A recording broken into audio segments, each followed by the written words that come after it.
ಗುರುವಿಂದ ಬಂಧುಗಳು, ಗುರುವಿಂದ ದೈವಗಳು, ಗುರುವಿಂದಲಾದುದು ಪುಣ್ಯ ಲೋಕಕ್ಕೆ, ಗುರುವಿಂದಲೇ ಮುಕ್ತಿ ಸರ್ವಜ್ಞ.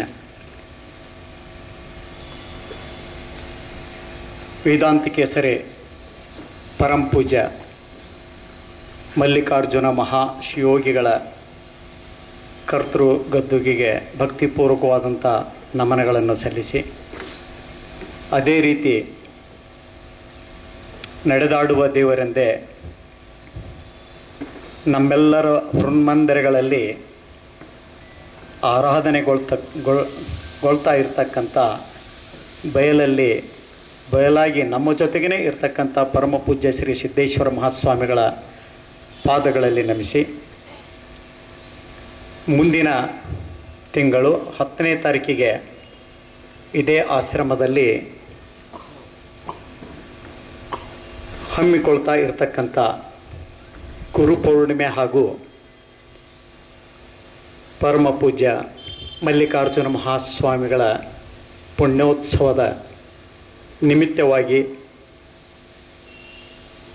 ಆ ಕಾರ್ಯಕ್ರಮವನ್ನು ಹೇಗೆ ಆಯೋಜನೆ ಮಾಡಬೇಕು ಅನ್ನುವಂಥ ಒಂದು ನಿಟ್ಟಿನಲ್ಲಿ ಕರೆದಿರ್ತಕ್ಕಂಥ ಈ ಪೂರ್ವಭಾವಿ ರೂಪುರೇಷೆಗಳನ್ನು ತಯಾರು ಮಾಡ್ತಕ್ಕಂಥ ಈ ಸಭೆಯ ದಿವ್ಯ ಸಾನ್ನಿಧ್ಯವನ್ನು ವಹಿಸಿಕೊಂಡಿರ್ತಕ್ಕಂಥ ಅಧ್ಯಕ್ಷ ಗುರುಗಳಾದ ಪರಮ ಪೂಜ್ಯ ಬಸವಲಿಂಗ ಮಹಾಸ್ವಾಮಿಗಳ ಪಾದಗಳಲ್ಲಿ ನಮಿಸಿ, ಅದೇ ರೀತಿಯಾಗಿ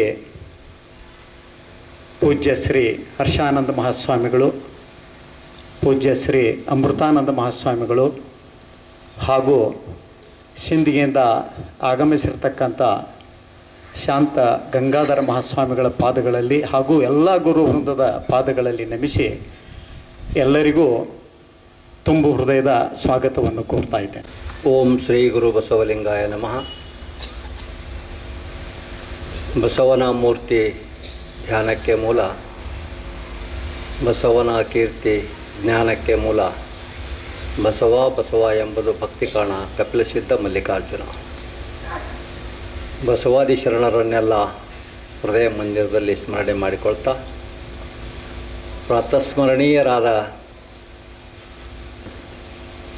ವೇದಾಂತ ಕೇಸರಿ ಮಲ್ಲಿಕಾರ್ಜುನ ಮಹಾಶಿವಗಳನ್ನು ಹೃದಯ ಮಂದಿರದಲ್ಲಿ ಸ್ಮರಣೆ ಮಾಡ್ತಾ, ಅವರ ಕರಸಂಜಾತರಾದ ವಿಶ್ವಸಂತ ಮಹಾಮಾನವತಾವಾದಿ ಪರಮ ಪೂಜ್ಯ ಸಿದ್ದೇಶ್ವರ ಶ್ರೀಗಳವರನ್ನು ಕೂಡ ಹೃದಯ ಮಂದಿರದಲ್ಲಿ ಸ್ಮರಣೆ ಮಾಡಿಕೊಳ್ತಾ, ಇವತ್ತಿನ ಈ ಕಾರ್ಯಕ್ರಮದ ಪಾವನ ಸಾನ್ನಿಧ್ಯವನ್ನು ವಹಿಸಿದಂಥ ಆಶ್ರಮದ ಪ್ರಮುಖ ಗುರುಗಳಾದ ಪರಮ ಪೂಜ್ಯ ಬಸವಲಿಂಗ ಮಹಾಸ್ವಾಮಿಗಳವರನ್ನು ಒಳಗೊಂಡಂತೆ ಎಲ್ಲ ಪೂಜ್ಯರ ಪಾದಗಳಲ್ಲಿ ಭಕ್ತಿಯ ಪ್ರಣಾಮಗಳನ್ನು ಸಲ್ಲಿಸ್ತಾ, ತಮಗೆಲ್ಲರಿಗೂ ಶರಣಾರ್ಥಿಗಳು. ವಾಡಿಕೆಯಂತೆ ಆಶ್ರಮದ 2 ದೊಡ್ಡ ಹಬ್ಬಗಳು, ಒಂದು ಗುರುಪೂರ್ಣಿಮೆ, ಇನ್ನೊಂದು ಗುರುನಮನ.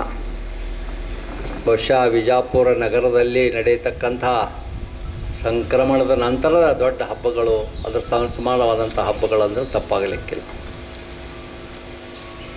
ಕಳೆದ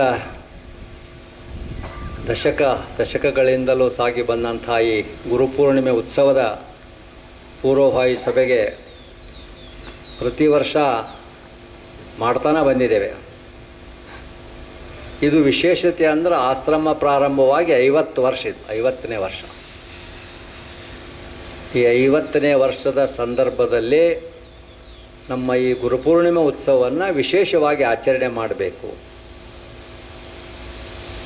ತಮಗೆಲ್ಲ ಗೊತ್ತಿರೋ ಹಾಗೆ ನಮ್ಮ ಪೂಜ್ಯದ್ವಯರಿಗೆ ವಿಶೇಷವಾಗಿ ನಮ್ಮ ಈ ಜಪಯಜ್ಞ ಭಾಳ ಮುಖ್ಯವಾದಂಥದ್ದು. ಆಶ್ರಮದ ಕಾರ್ಯಕ್ರಮಗಳಲ್ಲಿ ಪ್ರಮುಖವಾದಂಥದ್ದಂದರೆ ಜಪಯಜ್ಞ. ನಿಮಗೆಲ್ಲ ಗೊತ್ತಿರೋ ಹಾಗೆ ಪ್ರಾರಂಭದೊಳಗೆ SS ಹೈಸ್ಕೂಲ್ ಮೈದಾನದಲ್ಲಿ ಪ್ರಾರಂಭವಾದಂಥ ಈ ಜಪಯಜ್ಞ ಭಾಳಷ್ಟು ಪ್ರಮುಖವಾದಂಥದ್ದು. ಮಧ್ಯದಲ್ಲಿ ಜನ ಸ್ವಲ್ಪ ಕಡಿಮೆ ಆಗ್ತಾ ಬಂದದ್ದು. ಪೂಜ್ಯರಿದ್ದಾಗನೇ ಹೇಳ್ತಿದ್ದು, ಯಾಕೋ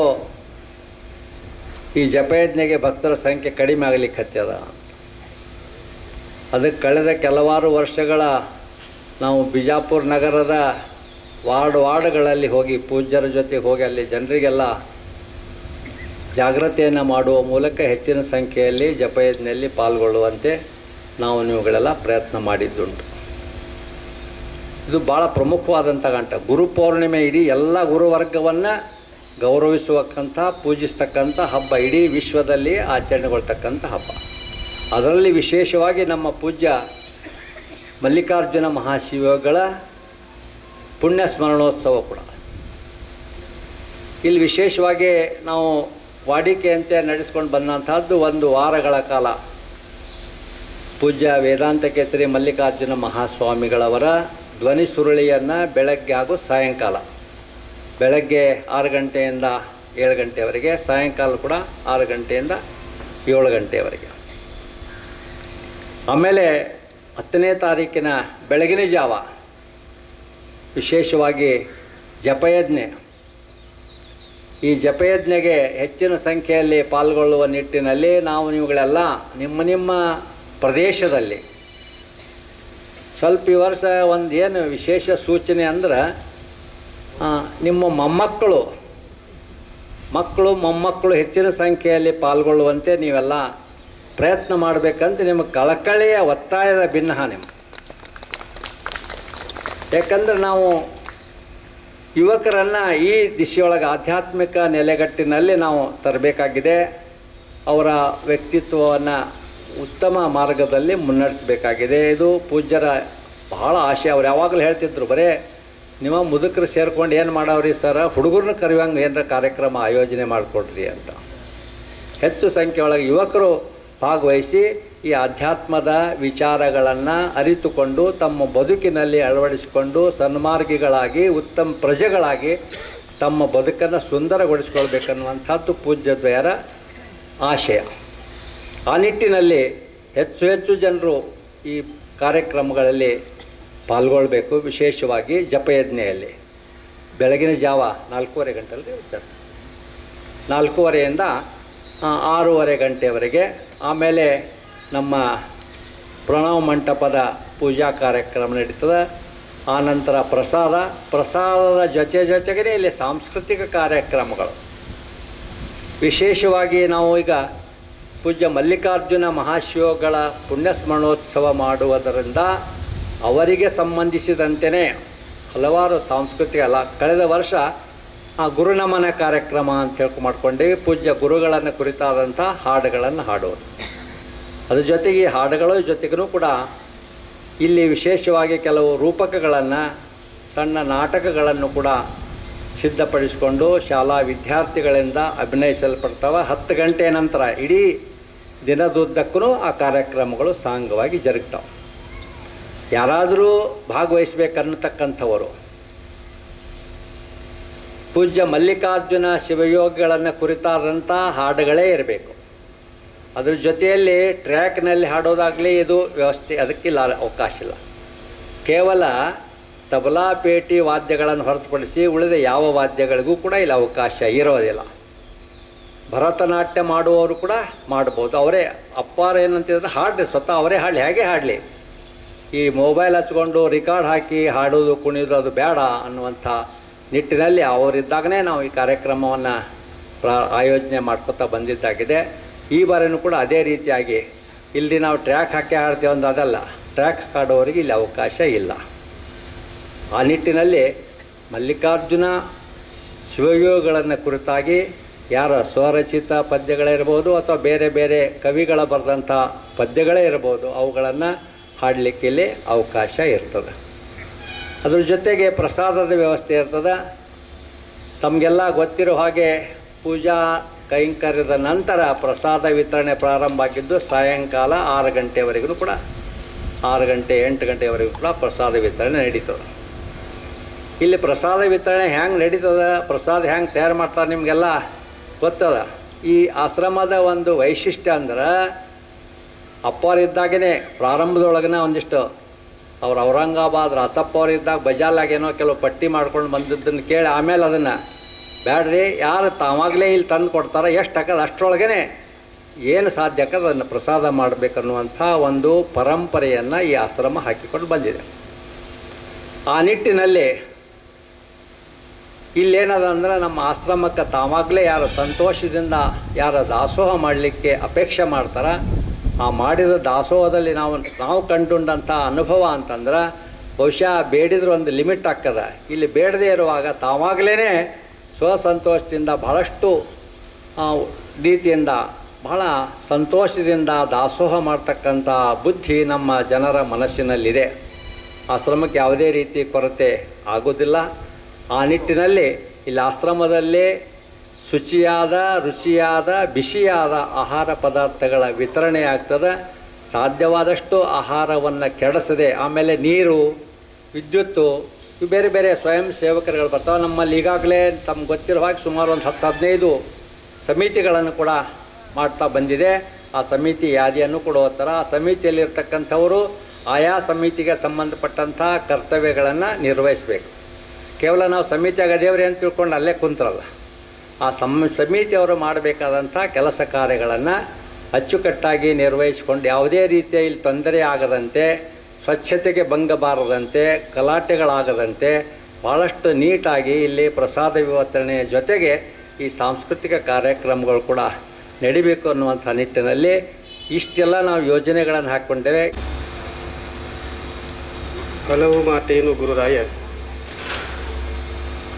ನೀನೊಲೆದು ಪಾದವನ್ನಿಟ್ಟ ನೆಲವೇ ಸುಕ್ಷೇತ್ರ, ಜಲವೇ ಪಾವನ ತೀರ್ಥ, ಸುಲಭ ಶ್ರೀ ಗುರುವೇ ಕೃಪೆಯಾಗು. ಪ್ರಾತಸ್ಮರಣೀಯರಾದ ವೇದಾಂತ ಕೇಸರಿ ಪೂಜ್ಯ ಶ್ರೀ ಮಲ್ಲಿಕಾರ್ಜುನ ಮಹಾಶಿವಯೋಗಿಗಳಲ್ಲಿ ನಮಿಸಿ, ಎನ್ನ ಆರಾಧ್ಯ ಗುರುದೇವರಾದ ಪೂಜ್ಯ ಅಪ್ಪಗಳವರ ಪಾದಂಗಳಲ್ಲಿ ನಮಿಸಿ, ಆಶ್ರಮದ ಪ್ರಮುಖ ಗುರುಗಳಾದ ಪೂಜ್ಯ ಬಸವಲಿಂಗಪ್ಪಗಳವರಲ್ಲಿ ನಮಿಸಿ, ಪೂಜ್ಯ ಅಮೃತಾನಂದ ಮಹಾಸ್ವಾಮಿಗಳವರಲ್ಲಿ, ಪೂಜ್ಯ ಶ್ರದ್ಧಾನಂದ ಮಹಾಸ್ವಾಮಿಗಳವರಲ್ಲಿ, ಪೂಜ್ಯ ಶಾಂತಾನಂದ ಮಹಾಸ್ವಾಮಿಗಳವರಲ್ಲಿ ನಮಿಸಿ, ಆಗಮಿಸಿದ ಎಲ್ಲರಿಗೂ ಶರಣಾರ್ಥಿಗಳು. ಗುರುಪೂರ್ಣಿಮೆ ಇದೊಂದು ವರ್ಷ ಹಬ್ಬ. ನಮಗೆ ಪಂಚಮಿ ಇದ್ದಾಗ ವರ್ಷ ಹೆಂಗೆ ನಮಗೆ ಮಹಾನವಮಿ, ದೀಪಾವಳಿ, ಪಂಚಮಿ ಇರ್ತದೆ, ಹಂಗಿದ್ದು ನಮಗೆ ಹಬ್ಬ ಇರ್ತದೆ. ಗುರುಗಳನ್ನು ಆರಾಧನೆ ಮಾಡೋದು, ಗುರುಗಳನ್ನು ನೆನೆಯೋದು. ಯಾಕೆ ನೆನೆಯೋದು ಅಂತಂದ್ರೆ,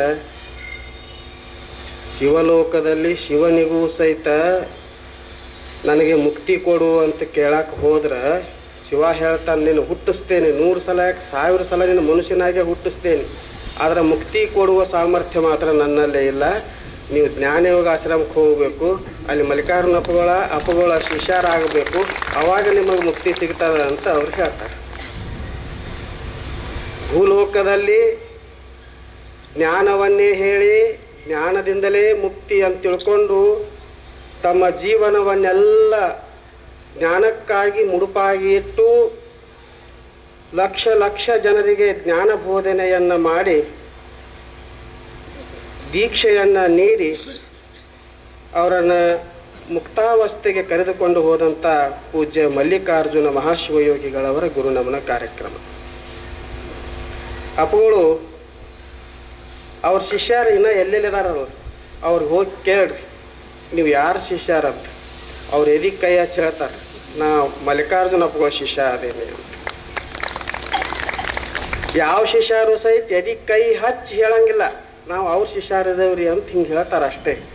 ಆದರೆ ಮಲ್ಲಿಕಾರ್ಜುನ ಅಪ್ಪಗಳ ಶಿಷ್ಯರೆಲ್ಲರೂ ಇನ್ನೂ ಭಾಳ ಜನ ಅದಾರ, ಅವರೆಲ್ಲರೂ ಹೇಳ್ತಾರೆ, ನಾ ಮಲ್ಲಿಕಾರ್ಜುನ ಅಪ್ಪಗಳ ಶಿಷ್ಯ ಅದೇನೆ ಅಂತ. ಯಾಕೆ ಹಂಗೆ ಹೇಳ್ತಾರ ಅಂತಂದ್ರೆ, ಹಂಗೆ ಅವರನ್ನು ಜ್ಞಾನ ಬೋಧನೆಯಲ್ಲಿ ಅವರನ್ನು ತೇಲಿಸ್ಯಾರ. ಅದಕ್ಕಾಗಿ ಅವ್ರಿಗೆ ಆ ರೀತಿಯಾಗಿ ಹೇಳೋದು. ಮಲ್ಲಿಕಾರ್ಜುನ ಅಪ್ಪಗಳವರು ಬಿಜಾಪುರಕ್ಕೆ ಬಂದದ್ದು 1954-55. ಅವರು ವಿಜಯ ಕಾಲೇಜಿನೊಳಗೆ 9 ತಿಂಗಳವರೆಗೆ ಇದ್ದರು. ಅವಾಗ 2 ಕೋಣೆಗಳು ವಿಜಯ ಕಾಲೇಜಿನೊಳಗಿತ್ತು. ಅವಾಗ ಸಪರೇಟ್ ಹಾಲ್ದೊಳಗೆ ಪ್ರವಚನವನ್ನು ಅಪ್ಪಗಳು ಮಾಡ್ತಿದ್ರು. ಅದೇ ಸಮಯದೊಳಗನ ಅಪ್ಪಗಳು ಬಿಜಾಪುರಕ್ಕೆ ಬಂದಿತ್ತು. ಅವಾಗ ನನಗನ್ಸೋ ಮಟ್ಟಿಗೆ ಮಾರ್ಚ್ ಏಪ್ರಿಲ್ ಇರಬೇಕು. ಸುಮಾರು ಇರ್ಬೋದು ಅಂತ ಅನಿಸ್ತದ. ಆ ಸಮಯದೊಳಗೆ ಮಲ್ಲಿಕಾರ್ಜುನ ಅಪ್ಪಗಳ ದರ್ಶನಕ್ಕೆ ಅಪ್ಪಗಳವರ ತಂದೆಯವರು ಅಪ್ಪಗಳನ್ನ ಕರ್ಕೊಂಡು ಬಂದಿದ್ರು. ರಾತ್ರಿ ಇಲ್ಲೇ ವಸತಿ ಇರ್ತಾರ. ಬೆಳಿಗ್ಗೆ ಅಪ್ಪಗಳವರ ಪ್ರವಚನವನ್ನು, ಸಾಯಂಕಾಲ ಪ್ರವಚನವನ್ನು, ಬೆಳಿಗ್ಗೆ ಪ್ರವಚನವನ್ನು ಕೇಳಿ ಗುರುಗಳು ಅವಾಗಿನ ಕಾಲದಾಗ ಶಾಲೆಗೆ ಒಂದೊಂದು ಕಂಬ ಇರ್ತಿದ್ದು ನೋಡ್ರಿ. ಮುಂದೆ ಹಿಂಗೆ ಗ್ಯಾಲರಿ ಇರ್ತಿತ್ತು, ಗ್ಯಾಲರಿಗೆ ಒಂದು ಸಣ್ಣ ಸಣ್ಣ ಕಂಬ ಇರ್ತಿತ್ತು. ಬೆಳಿಗ್ಗೆ ಪ್ರವಚನ ಕೇಳ್ಕೊಂಡು ಬಂದವ್ರು ಅಪ್ಪಗಳು ಕಂಬ ಹಿಡ್ಕೊಂಡು ನಿಂತುಬಿಟ್ರು.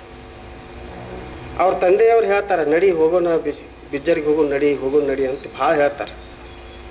ಆದರೆ ಅಪ್ಪಗಳು ಇಲ್ಲ, ನಾ ಇರೋದಾದ್ರೆ ಇಲ್ಲೇ ಇರೋದು, ಇವರೇ ನಮ್ಮ ಗುರುಗಳು, ನಾ ಇಲ್ಲೇ ಇರವ, ನಾ ಬರಂಗಿಲ್ಲ ಅಂತ. ಅವಾಗ ಪೇಡೆ ಕೊಡ್ತಾರೆ, ಪೇಡೆ ತಿನ್ನು ಅಂತ. ಅವಾಗ ಅಪ್ಪಗಳು ಅಂತಾರೆ, ಪೇಡೆ ತಿನ್ನಿಸಿ ನನ್ನ ಕೈ ಬಿಡಿಸವ್ರೇನು?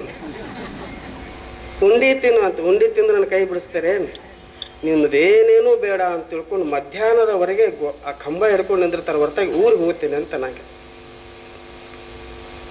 ಅಪ್ಪಗಳು ಅವಾಗ 1955ರಲ್ಲಿ ಮಲ್ಲಿಕಾರ್ಜುನ ಅಪ್ಪಗಳ ಹತ್ತಿರ ಬಂದಿತ್ತು. ಮಲ್ಲಿಕಾರ್ಜುನ ಅಪ್ಪಗಳು ಬಿಜಾಪುರಕ್ಕೆ ಬಂದು 70 ವರ್ಷಗಳಾಯಿತು. ಅಂಥ ಗುರುಗಳಿಬ್ರು. ಎಂಥ ಗುರುಗಳು ಅಂತಂದ್ರೆ, ಅವರು ಜೀವನ ನೋಡ್ತು ಅಂತಂದ್ರೆ ಅಂಥ ಜೀವನವನ್ನು ಸಾಗಿಸುವುದು ಯಾರ ಕಡೆಯಿಂದಲೂ ಆಗಕ್ಕೆ ಸಾಧ್ಯನೇ. ಇಬ್ಬರು ಹಂಗೆ. ಮಲ್ಲಿಕಾರ್ಜುನ ಅಪ್ಪಗಳು ಎಲ್ಲಿ ಪ್ರವಚನ ಮಾಡ್ಲಿಕ್ಕೆ ಹೋಗ್ತಿದ್ರು, ಅಲ್ಲೇ ಏನಾದರೂ ಸ್ವಲ್ಪ ದುಡ್ಡುಗಳಾಗ್ಯಾವ್ರಿ ಅಪ್ಪಗಳ, ಇವತ್ತು ತಗೊಂಡು ಹೋಗ್ರಿ ಅಂತೇಳಿ ಅಂದ್ರೆ, ಇಲ್ಲಿ ಯಾವ್ದಕ್ಕೆ ಬೇಕಾಗಿದೆ ನಾ ದುಡ್ಡ ಅಂತ ಕೇಳೋರು.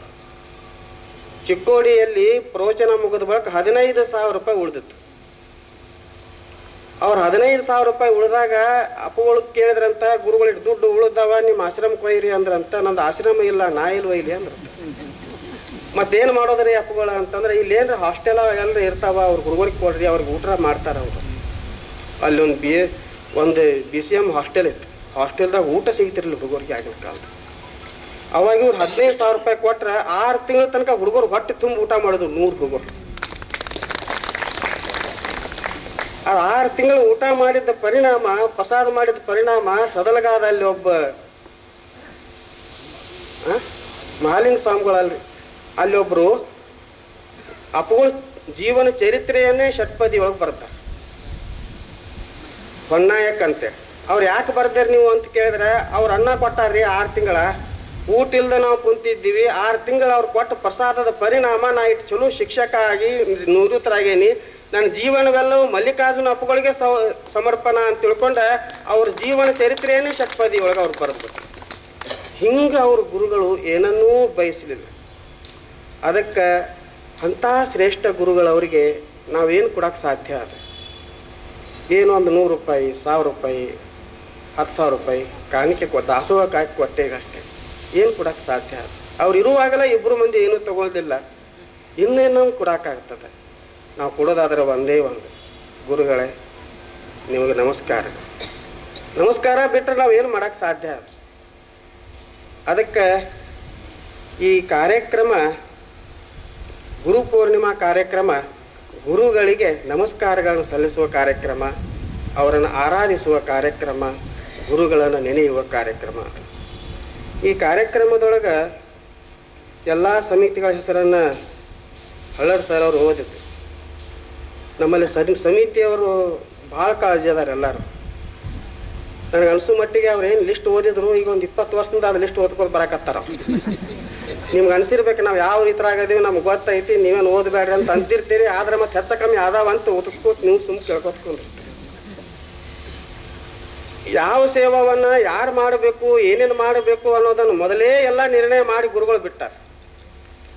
ಅವ್ರ ಗುರುಗಳು ಹೆಂಗೆ ನಿರ್ಣಯ ಮಾಡಿಬಿಟ್ಟಾರೋ ಹಂಗೆ ನಾವು ಸೇವಾ ಮಾಡ್ಕೊಂತ ಹೋಗೋದಷ್ಟೆ. ಆ ದೃಷ್ಟಿಯಿಂದ ಎಲ್ಲರೂ ಭಾಳ ಚಲೋ ಸೇವಾ ಮಾಡ್ತಾರೆ.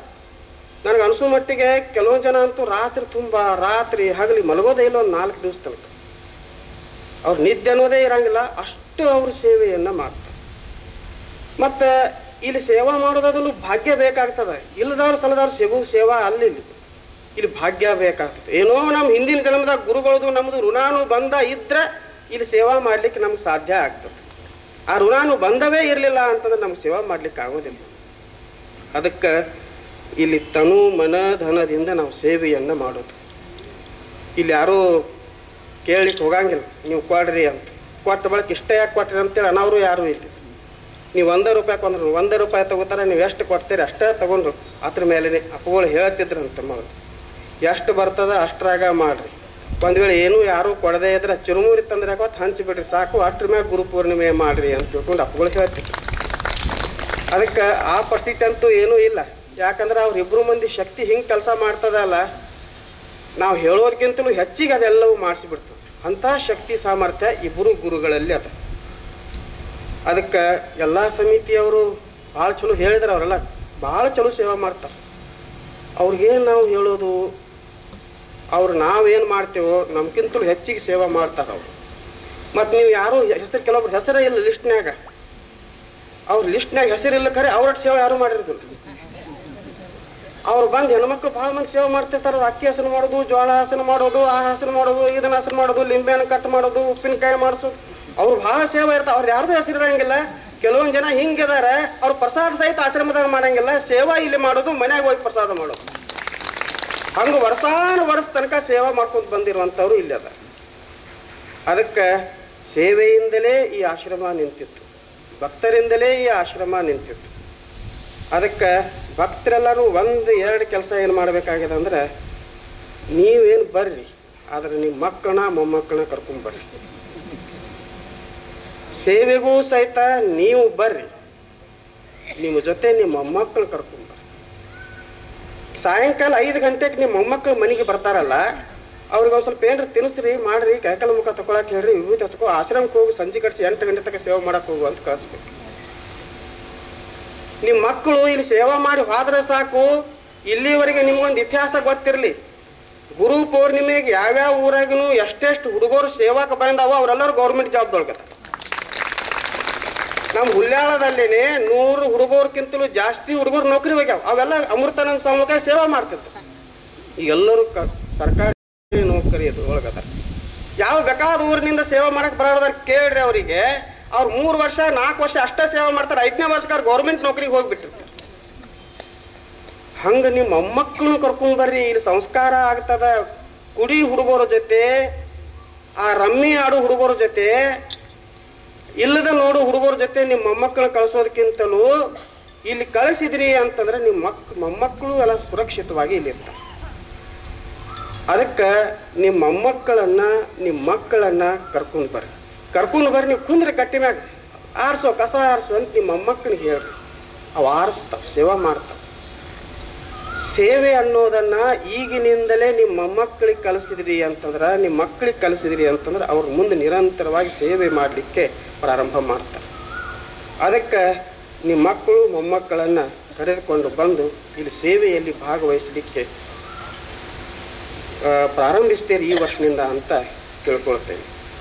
ಇನ್ನು 2ನೇದೇನು ಅಂತಂದ್ರೆ, 2ನೇ ತಾರೀಕಿನಿಂದ ಹಿಡಿದು 9ನೇ 10ನೇ ತಾರೀಕಿನವರೆಗೆ ಪ್ರವಚನ ನಡೀತದೆ. 9, 10 ಅಂತೂ ಅದು ಸಾಕಷ್ಟು ಜನ ಇರ್ತಾರೆ. ಆದರೆ 2ನೇ ತಾರೀಕಿನಿಂದ ಹಿಡಿದು 8ನೇ ತಾರೀಕಿನವರೆಗೆ ನೀವೇ ಪ್ರಚಾರಕರು. ನಮ್ಮ ಆಶ್ರಮ ಮೊದಲಿಂದ ನೇಮನ ಅದ. ಪ್ರಚಾರಕರು ಯಾರು ಅಂದ್ರೆ, ಯಾರಿದ್ದಾರೆ ನೀವೇ ಪ್ರಚಾರಕರು. ನೀವೇ 10 ಮಂದಿನ ಕರ್ಕೊಂಡ್ಬರೋದು, ನೀವೇ ಕರ್ಕೊಂಡು ಬರೋದು, ನೀವೇ ಎಲ್ಲರೂ ಹಾಸ್ಕೊಳ್ಳೋದು, ನೀವೇ ಕುಂದ್ರೋದು, ನೀವೇ ಪ್ರವಚನ ಕೇಳೋದು, ಮತ್ತೆ ಹೋಗೋದಾಗ ಎಲ್ಲ ಜಾಡಿಸಿ ಐಟ್ ಮಾಡಿ ಮತ್ತೆ ಮನೆಗೆ ಹೋಗೋದು. ಅಪ್ಪಗಳು ಯಾವಾಗ ಹೇಳ್ತಿದ್ರು, ನೀವೇ ಎಲ್ಲ ಮಾಡ್ಕೊಳ್ಳೋದು, ನೀವು ಮಾಡ್ಕೊಳ್ಳೋದು. ಹಂಗೆ 2ನೇ ತಾರೀಕಿನಿಂದ ಹಿಡಿದು 10, 11ನೇ ತಾರೀಕಿನವರೆಗೆ ನೀವು ಎಲ್ಲರನ್ನ ಕರ್ಕೊಂಡು ಬರ್ತೀರಿ. ಇದು ಪಟಾಂಗೆಲ್ಲ ತುಂಬಬೇಕು, ಅಷ್ಟು ಜನರನ್ನು ನೀವು ಕರ್ಕೊಂಡು ಬರ್ಬೇಕು. ಆನಂತರ 10ನೇ ತಾರೀಕು ಬೆಳಿಗ್ಗೆ 4 ಗಂಟೆಗೆ ಹೆಚ್ಚಿಗೆ ಜನ ಸೇರಬೇಕು. ಅದು ಪುಣ್ಯ ನಮ್ಮದು. ಅಪ್ಪಗಳು, ಮಲ್ಲಿಕಾರ್ಜುನ ಅಪ್ಪಗಳು ಪ್ರಪ್ರಥಮ ಬಾರಿಗೆ ಕರ್ನಾಟಕದಲ್ಲಿ ಜಪಯೋಗವನ್ನು ಪ್ರಾರಂಭ ಮಾಡಿಸಿದವು. ಎಲ್ಲರೂ ಗುಪ್ತವಾಗಿ ಮಂತ್ರವನ್ನ ಹೇಳ್ತಾ ಇದ್ರು. ಅಪ್ಪಗಳಂದ್ರು ಬರೀ ಮೇಲ್ವರ್ಗದವ್ರು ಅಷ್ಟೇ ದೀಕ್ಷೆ ತಗೊಂಡಿನವ್ರು ಅಷ್ಟೇ ಜಪ ಮಾಡಿದ್ರೆ, ಸ್ಮರಣೆ ಮಾಡಿದ್ರೆ, ದೀಕ್ಷೆ ತಗೊಳ್ಳದೇ ಇರುವಂತ ಜನ ಇನ್ನೂ ಕೆಲವೊಂದು ಜನ ಹಂಗ ಇರ್ತಾರೆ. ಅವ್ರಿಗೆ ಯಾರು ಮಂತ್ರ ಉಪದೇಶ ಮಾಡುವರು? ಅದಕ್ಕಾಗಿ ಅಷ್ಟೇ ಅಲ್ಲ, ಗಿಡಗಳದಾವ, ಪಕ್ಷಿಗಳದಾವ, ಇವಕ್ಕೆಲ್ಲ ಯಾರು ಮಂತ್ರೋಪದೇಶ ಮಾಡುವರು ಅಂತ ತಿಳ್ಕೊಂಡು ಅಪ್ಪಗಳು 3 ಗಂಟೆಗಳ ಕಾಲ ಮಾಡ್ತಿದ್ರು. ಮೊದಲ ಬೆಳಗ್ಗೆ 3 ಗಂಟೆಗೆ ಪ್ರಾರಂಭ ಆಯಿತು ಅಂದ್ರೆ 6 ಗಂಟೆವರೆಗೆ ನಿರಂತರವಾಗಿ ಜಪಯೋಗ ಪ್ರಾರಂಭ ಆಗ್ತಿತ್ತು. ಆದರೆ ಈಗ 2 ಗಂಟೆಗೆ ಬಂದದ ಜಪಯೋಗ. 9ನೇ ತಾರೀಕು ಸಾಯಂಕಾಲ ಮೊಬೈಲ್ 6 ಗಂಟೆಗೆ ಸ್ವಿಚ್ ಆಫ್ ಮಾಡೋದಿಲ್ಲ. 6 ಗಂಟೆಗೆ ಸ್ವಿಚ್ ಆಫ್ ಮಾಡಿದ್ರೆ 3 ಗಂಟೆಗೆ ಎಚ್ಚರಿಕೆ ಆಗ್ತದೆ. ಸ್ನಾನ ಎಲ್ಲ ಮಾಡ್ಕೋಬೇಕಂದ್ರೆ 4 ಗಂಟೆಗೆ ಆಗ್ತದೆ. 4:15 ಇಲ್ಲಿ ಬರೋಕ್ಕಾಗ್ತದೆ. ಅದಕ್ಕೆ ಜಪಯೋಗಕ್ಕೆ ಪೂರ್ತಿ ಜನ ಅಪ್ಪಗಳು ಹೇಳ್ತಿದ್ರು.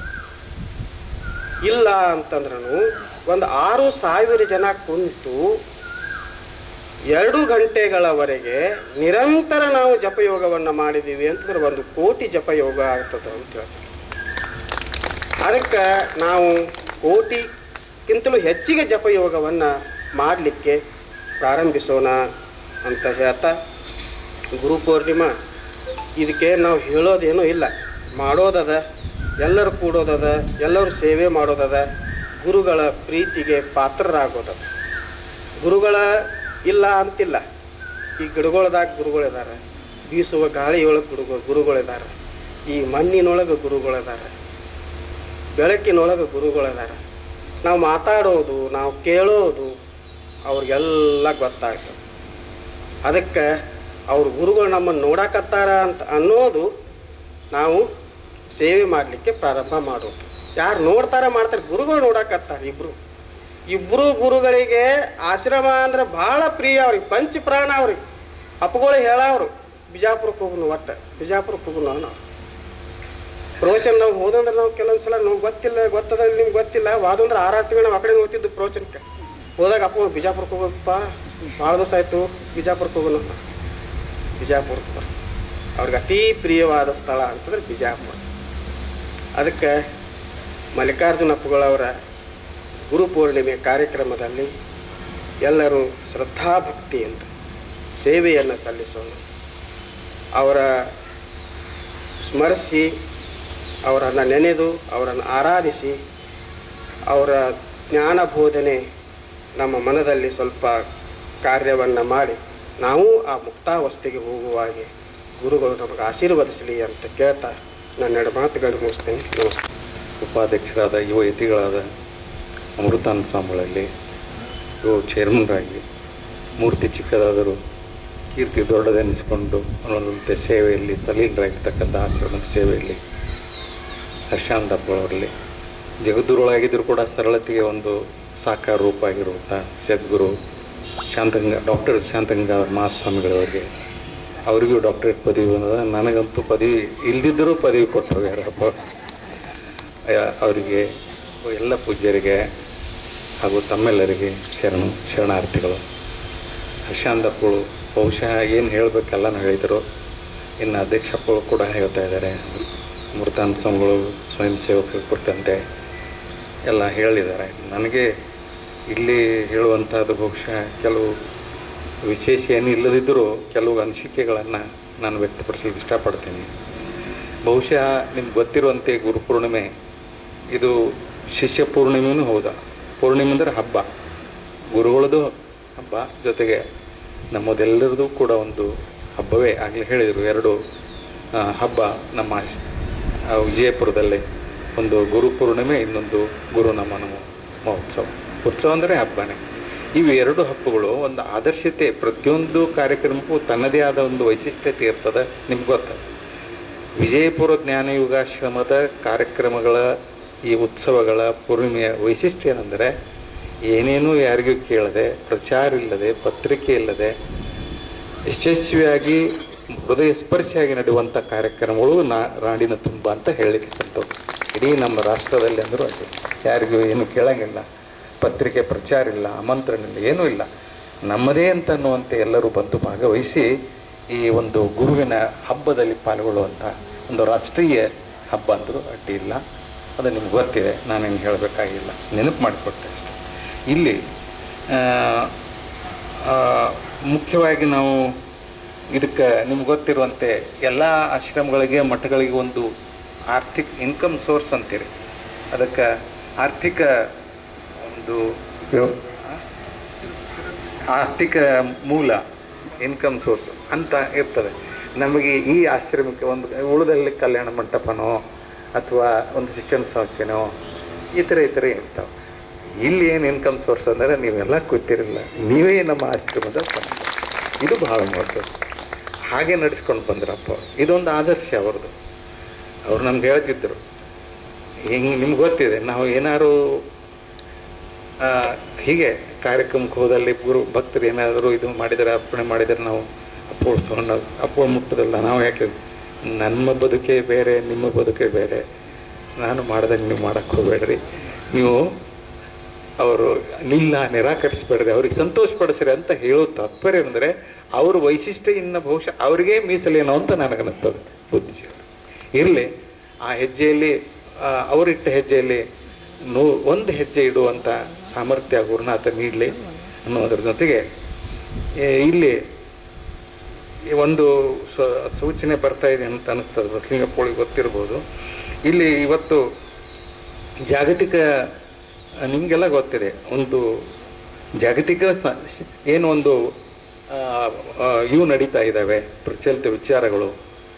ಒಂದು ಶಾಂತಿನೇ ಇರಲಿ ಅಥವಾ ಜಾಗತಿಕ ವರ್ಲ್ಡ್ ಏನು ಗ್ಲೋಬಲ್ ವಾರ್ಮಿಂಗ್ ಇರಲಿ, ಅಂದರೆ ಜಾಗತಿಕ ತಾಪಮಾನ ಹೆಚ್ಚಾಗೋದಿರಲಿ, ಇವೆಲ್ಲಕ್ಕೂ ನಮ್ಮ ಗುರುಗಳು ವೃಕ್ಷಾರೋಪಣೆ ಮಾಡ್ತಾ ಇದ್ದಾರೆ, ಯೋಗ ಮಾಡ್ತಾ ಇದ್ದಾರೆ, ಇನ್ನೊಂದು ಎಲ್ಲ ರೀತಿಯಿಂದ ನಡೆದೇ ಇದೆ. ಇವತ್ತು ರವಿಶಂಕರ್ ಗುರ್ಜಿಯವರು, ರಾಮದೇವ್ ಬಾಬವರು ಅವ್ರು ದೊಡ್ಡ ಮಟ್ಟದಲ್ಲಿ ಇರಬಹುದು, ಆದರೆ ಸಣ್ಣದಾಗಿ ಕೆಲಕ ನಮ್ಮ ಆಶ್ರಮ ಆ ನಿಟ್ಟಿನಲ್ಲಿ ವಿಶ್ವಶಾಂತಿಗಾಗಿ ನಿರಂತರ ದುಡಿತಾ ಇದೆ ಅನ್ನೋದು ನನಗೆ ನಿಮ್ಮೆಲ್ಲರಿಗೂ ಗೊತ್ತಿದೆ. ಗ್ಲೋಬಲ್ ವಾರ್ಮಿಂಗ್ನು ಈಗ ನೋಡ್ರಿ, ಹಚ್ಚ ಹಸಿರು ಕಣ್ತುಂಬ್ತದೆ ನೋಡಲಿಕ್ಕೆ, ಎಷ್ಟು ಸಂತೋಷ ನಿಮ್ಗೆ ಗೊತ್ತದೆ. ಯಾಕೆಲ್ಲಿ ನಾವು ಸಮಯ ಆದರೂ ಕಣ್ಣು ಕೂಡ್ತೀರಂದ್ರೆ ಆಶ್ರಮ ವಾತಾವರಣ ಹಂಗೆ ಅದು ಕೂಡು ಹಂಗೆ ಮಾಡ್ತದೆ. ಇದೆಲ್ಲ ಕಷ್ಟಪಟ್ಟು ಅಪ್ಪ ಅವರು ತಾವೇ, ನಾವು ಸ್ನಾನ ಮಾಡ್ಬೇಕಾದ್ರೆ ಆಗಿನ ಕಾಲದಲ್ಲಿ ಗಿಡದ ಅಡಿಯಲ್ಲೇ ನೀವು ಕೈ ತೊಳಿರಿ ಅಂತ ಹೇಳ್ತೀವಿ. ಇಷ್ಟೆಲ್ಲ ಕಷ್ಟಪಟ್ಟು ಈ ಏನಿದು ಬಂಗಾರ, ಇದು ಮಡ್ಡಿಯನ್ನು ಬಂಗಾರ ಕಡ್ಡಿ ಮಾಡಿದ್ರಪ್ಪ. ಈ ಸಂದರ್ಭದಲ್ಲಿ ಹೆಚ್ಚಿಗೆ ಹೇಳ್ತೇನೆ, ಇದು ಇವತ್ತ ಪುಣ್ಯದ ಒಂದು ಗಳಿಸುವ ಸಂದರ್ಭ. ಸೇವಾ ಸಮಿತಿಗಳು ಹೇಳಿದರು 10, 11, ಅವು 101 ಇರ್ಬೋದು, ಹೇಳಿದ್ದಷ್ಟೇ ಅಷ್ಟೇ. ಆದರೆ ನಿಮಿತ್ತಿಗೆ ಎಷ್ಟೆಲ್ಲ ಸೇವೆ ಮಾಡ್ತೀರಿ, ಇದು ಸೇವೆಯ ಶುಭ ಸಂದರ್ಭ. ನಾವು ಹಿಂದುಳಿದೇವಂದ್ರೆ ನಾವು ಆ ಸಂದರ್ಭದಲ್ಲಿ ವಂಚಿತರಾಗ್ತೀವಿ. ಸೇವೆ ಯೋಗಿನಾಮಪಿ ಅಗಮ್ಯಂ, ಸೇವಾಯೋಗಂ ಯೋಗಿನಾಮಪಿ ಅಗಮ್ಯಂ. ಮಹಾಮಾಮ ಯೋಗಿಗಳಿಗೂ ಈ ಸೇವಾಯೋಗ ಸಿಗಲ್ಲ. ಏನೋ ಹೇಳ್ತಿರ್ತಾರೆ, ಕೃಷ್ಣ ಎಲ್ಲೋ ಸಾಮೂಹಿಕ ಪಂಕ್ತಿ ಊಟಕ್ಕೆ ಹೋದಾಗ ಎಲ್ಲಿ ಉಂಡು ಊಟ ಮಾಡಿದ್ದೆ ಅಂದರೆ ಈ ಸೇವಾ ಎನ್ನುವುದು ಇದು ಭಾಳ ದೊಡ್ಡ ಯೋಗ. ಕರ್ಮಯೋಗ, ಜ್ಞಾನಯೋಗ ಒಂದು ಕಡೆ ಇರಲೇವು, ಆದರೆ ಈ ಸೇವಾ ಯೋಗ ಸಂದರ್ಭ ಗುರುಪೂರ್ಣಿಮೆ, ಗುರು ನಮನ 2 ಸಂದರ್ಭದಲ್ಲಿ ಬಂದಾಗ ನಾವು ಹಿಂದುಳಿದೇವಂದ್ರೆ ಆ ಒಂದು ಸಂದರ್ಭವನ್ನು, ಸೇವಾ ಯೋಗವನ್ನು ನಾವು ತಪ್ಪಿಸ್ಕೊಂಡಾಗ್ತದೆ. ಇದರಲ್ಲಿ ನಮ್ಮ ವ್ಯಕ್ತಿತ್ವ ಬಂದವ್ರು ಕೇಳ್ತಾರೆ, ಅವ್ರು ಯಾರು ಭಾಳ ಓಡಾಡ್ತಾರೆ ನೋಡ್ರಿ, ಅವ್ರು ಡಾಕ್ಟರ್ ಶ್ರದ್ಧಾಂತ ಚೌಹಾಣಂದ್ರೆ ಹೇಗೆ ಆಕೈತಿ ಹೇಳ್ರಿ, ಖುಷಿ ಆಗೋದಿಲ್ಲ. ಎಷ್ಟು ಓಡಾಡ್ತಾರೆ ನೋಡ್ರಿ ಇವರು, ಅಕ್ರಮಗಳದವ್ರಿ, ಅವ್ರು ಸಿದ್ದೇಶ್ವರ ಅಕ್ರಮಗಳದವರು, ಹೀಗೆ ಅಂದುಬಿಟ್ರೆ ಮನುಷ್ಯನಿಗೊಂದು ಏನೇ ಅಂದರೆ ವ್ಯಕ್ತಿತ್ವ ವಿಕಸನ ಮಾಡಿಕೊಳ್ಳುವಂಥ ಒಂದು ಇದು ಯೋಗ್ಯ ಸಮಯ. ಈಗ ಅನೇಕ ಸಮಯ ಬದುಕ್ತಿರ್ತಾವ, ಇದೊಂದು ಸುಯೋಗ. ಅದು ಸಿದ್ದೇಶ್ವರ ಜಾತ್ರೆನೇ ಇರಲಿ ಅಥವಾ ಅಪ್ಪುಗಳ ಗುರುಗಳು, ಈ ಒಂದು ಸೇವಾ ಯೋಗವನ್ನು ನಾವು ಸಮರ್ಪವಾಗಿ ಬಳಸ್ಕೊಂಡು ನಮ್ಮ ವ್ಯಕ್ತಿತ್ವವನ್ನು ವಿಕಸನ ಮಾಡಿಕೊಳ್ಳುವಂಥ ಒಂದು ಸಂದರ್ಭ. ಇಷ್ಟು ಹೇಳ್ತಾ ಕೊನೆಯದಾಗಿ ಇದರಲ್ಲಿ ಎಲ್ಲ ಸಮಿತಿ ಅದಾವ. ಬಹುಶಃ ಪುಸ್ತಕ ಪ್ರಕಾಶನ ಸಮಿತಿ ಅಂತ ನಮ್ಮದಿದೆ, ಆ ಪುಸ್ತಕ ಜ್ಞಾನ ಭಂಡಾರ ಸಮಿತಿ ಅಂತ ಇದೆ. ಯಾಕಂದ್ರೆ ನಾನು ಏನು ಹೇಳಿದೆ ಅಲ್ರಿ, ಬಿಳಿ ಹಾಳೆ ಕರೆ ಮಾಡೋದು ಅಷ್ಟೇ ಗೊತ್ತು ನನಗೆ, ನಾನೇನು ಬೇರೆ ಏನು ಮಾಡಲಿಲ್ಲ. ಅದಕ್ಕಾಗಿ ಅದು ಒಂದು ಇದರಲ್ಲಿ ಸೇರ್ಪಡೆಯಾಗಿ ಪ್ರತಿ ವರ್ಷ ಆ ಪುಸ್ತಕ ಯಾವ ಪುಸ್ತಕ ಪ್ರಕಾಶನ ಆಗಬೇಕು ಆಗ್ತಾ ಇದ್ದಾವೆ. ಅದು ರಾಜ್ಯ ಮಟ್ಟದಲ್ಲಿ, ರಾಷ್ಟ್ರ ಮಟ್ಟದಲ್ಲಿ, ಅಂತಾರಾಷ್ಟ್ರೀಯ ಮಟ್ಟದಲ್ಲಿ ಆ ಜ್ಞಾನ ಹೇಗೆ ಹರಿಬೇಕು, ಹರಿದು ಹೋಗಬೇಕು ಜ್ಞಾನಗಂಗೆ, ಇದು ಕೂಡ ನಮ್ಮ ಬಸಲಿಂಗಪ್ಪಳು ಎಲ್ಲರೂ ನಿರ್ಣಯ ಮಾಡ್ಬೋದು ಅಂತ ಹೇಳ್ತಾ, ಮೊನ್ನೆ ಒಂದು ಸೂಚನೆ ಅಮೃತಾನಂದ ಕಡೆಯಿಂದ ಬಂತು. ಇಲ್ಲಿ ನಿಮ್ಗೆ ಕೊನೆಯದಾಗಿ ಹೇಳೋದಂದ್ರೆ, ಪ್ರವಚನ ಆಂಗ್ಲ ಭಾಷೆಯಲ್ಲೂ ಕೂಡ ಅಪ್ಪ ಅವರು ವಾರಕ್ಕೊಮ್ಮೆ ಮಾಡ್ತಿದ್ದರು. ಅದು ಕೂಡ ಕಡಿಕ ಅವ್ರು ಪುಸ್ತಕ ಇಟ್ಕೊಂಡು ಓದಿದ್ರು ಸಾಕು, ನಾವು ಆಂಗ್ಲ ಭಾಷೆ ಪುಸ್ತಕ ಅದೊಂದು ಯಾಕೆ ಆಗಬಾರ್ದು ಅಂತ ಒಂದು ಸೂಚನೆಯನ್ನು ನಮ್ಮ ಅಮೃತಾನಂದರುಗಳು ನೀಡಿದರು. ಆ ನಿಟ್ಟಿನಲ್ಲಿ ತಾವು ವಾರಕ್ಕೊಮ್ಮೆರೇ ಆಗಲಿ ಅಪ್ಪುಳದೇ ಇಂಗ್ಲೀಷ್ ಒಂದು ನಮ್ಮ ಗುರುಗಳಲ್ಲಿ ಯಾರಾದರೂ ಒಂದು ರಾಮಕೃಷ್ಣಾಶ್ರಮದ ಎಲ್ಲ ಕಡೆ ನಡೀತದೆ. ಯಾಕಂದ್ರೆ ಅನ್ಯ ಭಾಷೆಯವರು ಮೆಡಿಕಲ್ ಕಾಲೇಜ್ ಇದೆ, ಇಂಜಿನಿಯರಿಂಗ್ ಕಾಲೇಜ್ ಇದೆ, ಅಲ್ಲೆಲ್ಲಿ ಬೇರೆ ಬೇರೆ ರಾಜ್ಯದಿಂದಲೂ ಬಂದಿರ್ತಾರೆ. ಅವರಿಗೂ ಒಂದಿಷ್ಟು ಜ್ಞಾನದ ತುತ್ತ ಸಿಗಬೇಕು ಅನ್ನೋ ದೃಷ್ಟಿಯಿಂದ ಅದೊಂದು ಅವರು ಸೂಚನೆ ಕೊಟ್ಟಿದ್ದಾರೆ. ಅದು ಕೂಡ ಯಶಸ್ವಿಯಾಗಿ ನಡೀಲಿ. ಈ ರಾಷ್ಟ್ರ ಮಟ್ಟದಲ್ಲೆಲ್ಲ ಅಂತಾರಾಷ್ಟ್ರೀಯ ಮಟ್ಟದಲ್ಲಿ ನಮ್ಮ ಜ್ಞಾನ ಯೋಗಾಶ್ರಮದ ಬೆಳಕ ಎಲ್ಲ ಕಡೆಗೆ ಬರಲಿ.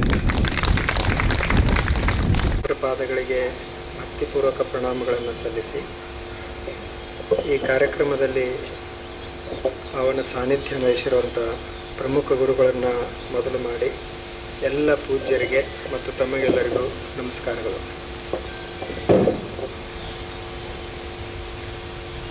ಈಗಾಗಲೇ ಬಹಳಷ್ಟು ಚರ್ಚೆಯನ್ನು ನಾವೆಲ್ಲರೂ ಮಾಡಿದ್ದೀವಿ. ಕೊನೆಯ ಒಂದೆರಡು ಮಾತುಗಳನ್ನು ನಾನು ಹೇಳ್ತೀನಿ ತಮಗ. ಸ್ವಯಂ ಸೇವಕರ ಕುರಿತು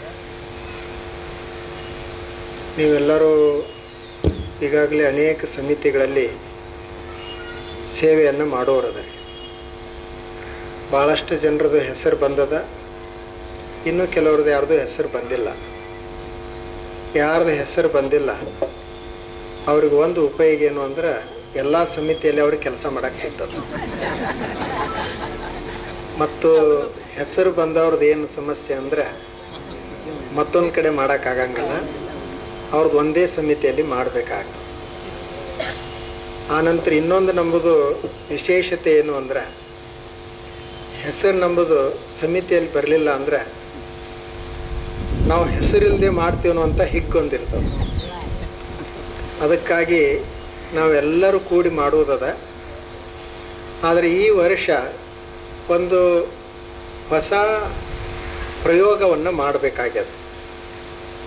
ಅದು ಏನು ಮಾಡಬೇಕು ಅಂದ್ರೆ ನಾವೆಲ್ಲರೂ ಪ್ರತಿ ವರ್ಷ ಸೇವೆಯನ್ನು ಮಾಡ್ತೀವಿ. ನಮಗೆಲ್ಲರಿಗೂ ಒಂದೊಂದು ಸೇವೆಯನ್ನು ಕೊಟ್ಟಿರ್ತಾರೆ. ಆ ಸೇವೆ ಮಾಡುವಕ್ಕೆ ಗುರುತಿಗೆ ಒಂದು ಕೊರಳಿಗೆ ಹಾಕೊಳ್ಳಿಕ್ಕೆ ಒಂದು ಗುರುತಿನ ಪತ್ರ ಇರ್ತದೆ.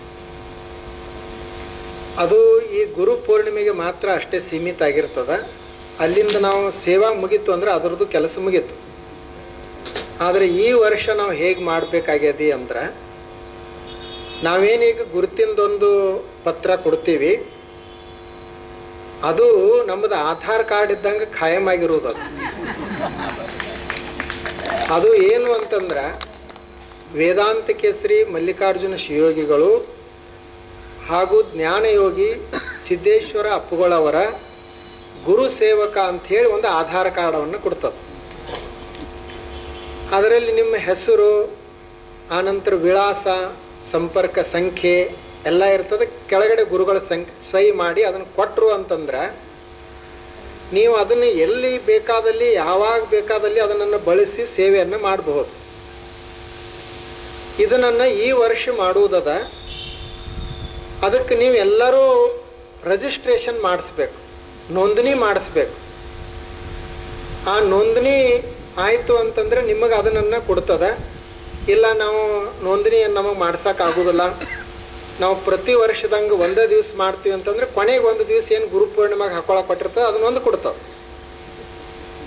ಇದನ್ನು ನಾವು ಹಾಕ್ಕೊಂಡೋದು ಉದ್ದೇಶ ಏನು ಅಂತಂದ್ರೆ ನಾವು ಗುರು ಸೇವಕರಾಗೋ ಉದ್ದೇಶ ಏನು ಅಂದ್ರೆ ನಾವು ಅಪ್ಪುಗಳು ನಮಗೆ ಕೊಟ್ಟಿರುವಂಥ ಆಶೀರ್ವಾದ ಮಾಡಿರುವಂಥ ಕೃಪೆಗೆ ನಾವಂತೂ ಅದಕ್ಕೆ ಪರ್ಯಾಯವಾಗಿ ಏನೂ ಕೊಡ್ಲಿಕ್ಕೆ ಸಾಧ್ಯ ಇಲ್ಲ. ಆದರೆ ನಾವು ಒಳ್ಳೆಯ ಗುರು ಸೇವಕರಂತ ಹೇಳಿದ್ರೆ ನಾವು ಸೇವಾ ಮಾಡಬೇಕನ್ನುವಂಥ ಒಂದೇ ಉದ್ದೇಶ. ಆನಂತರ ಯಾರ್ಯಾರು ಗುರು ಸೇವಕರಾಗ್ತಾರ ಅವರಿಗೆ ಆಶ್ರಮದ ವತಿಯಿಂದನೇ ಯೋಗವನ್ನು ಕಲಿಸಿಕೊಡೋದು. ಅವರು ಯಾವಾಗ ಯಾವಾಗ ಸಾಧ್ಯ ಆಗ್ತದೆ ಆ ಯೋಗಾಭ್ಯಾಸವನ್ನು ಮಾಡಬೇಕು. ಮತ್ತು ಯಾರು ಗುರು ಸೇವಕರಾಗ್ತಾರ ಅವರು ಪೂಜೆ ಮತ್ತು ಪ್ರಾರ್ಥನೆಯನ್ನು ರೂಢಿಸಿಕೊಳ್ಬೇಕು. ಮನೆಯಲ್ಲಿ ಆ ಪೂಜೆ ಪ್ರಾರ್ಥನೆಯನ್ನು ಅವಾಗೊಮ್ಮೆ ಆದರೂ ಕೊನೆ ಪಕ್ಷ ಮಾಡಬೇಕು. ಆ ಪ್ರಾರ್ಥನೆಯನ್ನು ಸಹಿತ ಆಶ್ರಮದಿಂದನೇ ಅವರಿಗೆ ಕಲಿಸಿಕೊಡ್ತದೆ. ಇನ್ನು ಕೊನೆಗೆ ಸೇವಾ ಮಾಡಲಿಕ್ಕೆ ಬಂದಾಗ ಯಾರು ನಾವು ಗುರು ಸೇವಕರಂತೇನು ಸೇವಾ ಮಾಡುವರದೀವಿ ಅವ್ರಿಗೊಂದು ಸಮವಸ್ತ್ರವನ್ನು ಮಾಡ್ತದೆ. ಈಗ ನಾವು ಬರೀ ಕೊರಳಾಗಷ್ಟೇ ಅದನ್ನೊಂದು ಗುರುತಿನ ಚೀಟಿ ಹಾಕೊಳ್ತೀವಿ ಅಷ್ಟೇ ಸಾಲೋದಿಲ್ಲ. ಈಗ ಹೇಗೆ ಸಿದ್ದರಾಮೇಶ್ವರ ದೇವಸ್ಥಾನದ ಒಂದು ಉಡುಗೆ ಅದ, ಸೊಲ್ಲಾಪುರ ಸಿದ್ದರಾಮೇಶ್ವರ ಒಂದು ಉಡುಗೆ ಅದ. ಹಾಗೆ ಒಂದು ಉಡುಗೆಯನ್ನು ಮಾಡೋದು ಅದು ನಾವು ಸೇವಕರು ಗುರು ಸೇವಕರು ಅಂತ ಅದು ನಮಗೆ ಗುರುತಿನ ಚೀಟ್ ಇದ್ದಂಗೆ ಇರಬೇಕು. ಅದಕ್ಕೆ ನಾವು ಅದನ್ನೆಲ್ಲ ತಯಾರು ಮಾಡುವುದು. ನಾವು ಈಗಾಗಲೇ ಯಾವ್ಯಾವ ಸಮಿತಿಯಲ್ಲಿ ಅದವಿ ಆ ಸಮಿತಿಯಲ್ಲಿನೇ ನಮ್ಮ ಹೆಸರು ಇರ್ತದೆ. ಅದರ ಜೊತೆಗೆ ನಾವು ಗುರು ಸೇವಕರಂತ ಇದನ್ನು ಮಾಡ್ಕೊಳ್ಬೇಕು ಅಂಥೇಳಿ ಈ ವರ್ಷದ್ದು ಮಾಡ್ಯದ. ತಾವೆಲ್ಲ ಅದರಲ್ಲಿ ಭಾಗವಹಿಸಬೇಕು. ಹೆಣ್ಣುಮಕ್ಕಳು ಮತ್ತು ಎಲ್ಲ ಹಿರಿಯರು ಕೂಡ ಅದರಲ್ಲಿ ಹೆಚ್ಚಿನ ಸಂಖ್ಯೆಯಲ್ಲಿ ತರುಣರು ಭಾಗವಹಿಸಬೇಕು ಅಂಥೇಳಿ ನಾನು ನಿಮ್ಮೆಲ್ಲರಲ್ಲಿ ಅದನ್ನು ವಿನಂತಿಸಿಕೊಳ್ತೀನಿ. ಆನಂತರ ಈಗಾಗಲೇ ಎಲ್ಲ ಪೂಜ್ಯರು ಮತ್ತು ತಾವೆಲ್ಲರೂ ಹೇಳಿದ ಹಾಗ ಗುರು ಪೂರ್ಣಿಮೆ ಅಪ್ಪುಗಳದು ಒಂದು ವಿಶೇಷತೆ ಏನು ಅಂದರೆ ಪ್ರವಚನ. ಅವರು ಹರ್ಷಾನಂದ ಸ್ವಾಮೀಜಿ ಅವರು ಈಗಾಗಲೇ ಹೇಳಿದರು, ನಾವು ಎಲ್ಲರೂ ಕೂಡಿ ಏನು ಮಾಡಬೇಕಾಗ್ಯದ ಅಂತಂದ್ರೆ ಕೊನೆಗೊಂದು ದಿವಸ ಬಂದ ಒಂದು ತೆಂಗಿನಕಾಯಿ ಒಡೆದು ಸ್ವಲ್ಪ ವಿಭೂತಿ ಹಚ್ಕೊಂಡು ಪ್ರಸಾದ ತೆಗೆದುಕೊಂಡು ಹೋದ್ರೆ ಬರೀ ಗುರು ಪೂರ್ಣಿಮೆ ಮುಗಿಯುವುದಿಲ್ಲ. ಅವ್ರದ್ದೇನು ಪ್ರವಚನ 2ನೇ ತಾರೀಕು ಪ್ರಾರಂಭ ಆಗ್ತದ. 2ನೇ ತಾರೀಕದಿಂದ 10ನೇ ತಾರೀಕದವರೆಗೆ ಪ್ರತಿ ದಿವಸ ಬೆಳಗ್ಗೆ ಮತ್ತು ಸಾಯಂಕಾಲ ಏನು 2 ಹೊತ್ತು ಪ್ರವಚನ ನಡೀತದ. ಆ 2 ಹೊತ್ತು ಪ್ರವಚನದಲ್ಲಿ ಅವ್ರು 10 ಮಂದಿಗೆ ಕರ್ಕೊಂಡು ಬರ್ರಿ ಅಂತ ಹೇಳ್ಯಾರ. ನಮಗೆ ಕರ್ಕೊಂಡು ಬರ್ಲಿಕ್ಕೆ ಸಾಧ್ಯ ಆಯ್ತಂದ್ರೆ ಕರ್ಕೊಂಡು ಬರೋನು. ಆದ್ರೆ ಕೊನೆ ಪಕ್ಷ ನಾವು ಈಗ ಏನು ಬಂದೇವಲ್ಲ ಇಷ್ಟು ಜನ ಬಂದ್ರೂ ಪರವಾಗಿಲ್ಲ. ಯಾಕೆ ತಡ ಮಾಡಿದ್ರಲ್ಲ? ಯಾಕೆ 10 ದಿವಸ ನಾವು ಅವ್ರ ಪ್ರವಚನವನ್ನ ಕೇಳೋಣ. ಅವರು ವಿಜಯಪುರದಲ್ಲೇನೆ ಹೆಚ್ಚು ಪ್ರವಚನ ಹೇಳಿದ್ದು. ಶಿವಾನುಭವ ಮಂಟಪವನ್ನ ಮದುವೆ ಮಾಡಕ್ಕೆ ಕಟ್ಟಿಸಿಲ್ಲ, ಅದನ್ನ ಪ್ರವಚನ ಹೇಳಕ್ಕೆ ಕಟ್ಟಿಸಿದ್ರು. ಆಗಿನ ಕಾಲದಲ್ಲಿ ಮಲ್ಲಿಕಾರ್ಜುನಪ್ಪಳ ಕಟ್ಟಿಸಿದ್ದು ಅದನ್ನ 6 ತಿಂಗಳು ಅಲ್ಲಿ ಪ್ರವಚನವನ್ನ ಹೇಳಿದರು. ಮತ್ತು ನೋಡ್ರಿ ಅವ್ರು ಕೇಳಿದವ್ರು ಎಂಥ ಶಿಷ್ಯರಾಗಿ ಹೋದ್ರು ಎಲ್ಲರೂ. ಅದಕ್ಕೆ ನಮ್ಮ ಆಶ್ರಮದಲ್ಲೇ ಒಂದು ವಿಶೇಷತೆ ಇರಬೇಕು. ಆ ವಿಶೇಷತೆ ಏನು ಅಂತಂದ್ರೆ ಪತ್ರಿಕೆ ಮಾಡಂಗಿಲ್ಲ, ಇದೇ ವಿಶೇಷತೆ. ಮತ್ತು ಯಾವುದೇ ಮಾಧ್ಯಮಗಳಲ್ಲಿ ಕೊಡೋಂಗಿಲ್ಲ, ಇದೇ ವಿಶೇಷತೆ. ಎಲ್ಲರೂ ತೇರು ಏನೋ ಪಲ್ಲಕ್ಕಿ ಏನೇನೋ ಮಾಡಿದಾರ, ಇಲ್ಲಿ ತೇರಿಲ್ಲ, ಪಲ್ಲಕ್ಕಿಲ್ಲ, ಜಪಯೋಗ ಮಾಡೋದದ, ಅದೇ ವಿಶೇಷತೆ. ಮತ್ತೆ ಯಾರೋ ಏನೇನೋ ಅಲಂಕಾರಗಳನ್ನು ಮಾಡ್ತಾರ, ನಾವು ಯಾವ ಅಲಂಕಾರಗಳನ್ನು ಮಾಡುವುದಿಲ್ಲ. ಬೆಳಗ್ಗೆ 5 ಗಂಟೆಗೆ ನಸಿಕ್ನಾಗ 6 ಗಂಟೆಗೆ ಬಂದು ಪ್ರವಚನ ಕೇಳುವುದ, ಪ್ರವಚನ ಹೇಳೋದು, ಇದು ನಮ್ಮ ವಿಶೇಷತೆ. ಅದು ಆನಂತರ ಇಲ್ಲಿ ಏನು ರೊಕ್ಕ ಕೊಡ್ಬೇಕಾಗಿಲ್ಲ, ತೊಗೆದುಕೊಳ್ಬೇಕಾಗಿಲ್ಲ. ಮತ್ತು ನಾವ್ಯಾರು ಸ್ವಾಮಿಗಳು ನಿಮಗೆ ರೊಕ್ಕ ಕೊಡ್ರಿ ಅಂತ ಕೇಳೋದಿಲ್ಲ. ನಾವೇನು ಭಿಕ್ಷುಕರಲ್ಲ ನಿಮಗೆ ಕೇಳಾಕ. ನಾವು ಎಲ್ಲರೂ ಕೂಡಿ ಏನು ಮಾಡ್ಬೇಕಾಗೈತಿ ಅಂದ್ರೆ ಅಪ್ಪುಗಳು ಏನು ಹೇಳ್ತಿದ್ರು ಅಂದ್ರೆ ನೀವೇ ಬುತ್ತಿ ಕಟ್ಕೊಂಡು ಬರ್ಬೇಕು. ಈಗ ನಿಮಗೆ ಕಟ್ಕೊಂಡು ಬರೋದಾಗುದಿಲ್ಲ ಅಂತ ಹೇಳಿ ರವಾ ತಂದು ಕೊಡ್ತೀರಿ, ಎಲ್ಲರೂ ಕೂಡಿ ಸಜ್ಜಕ ಮಾಡ್ತಾರೆ.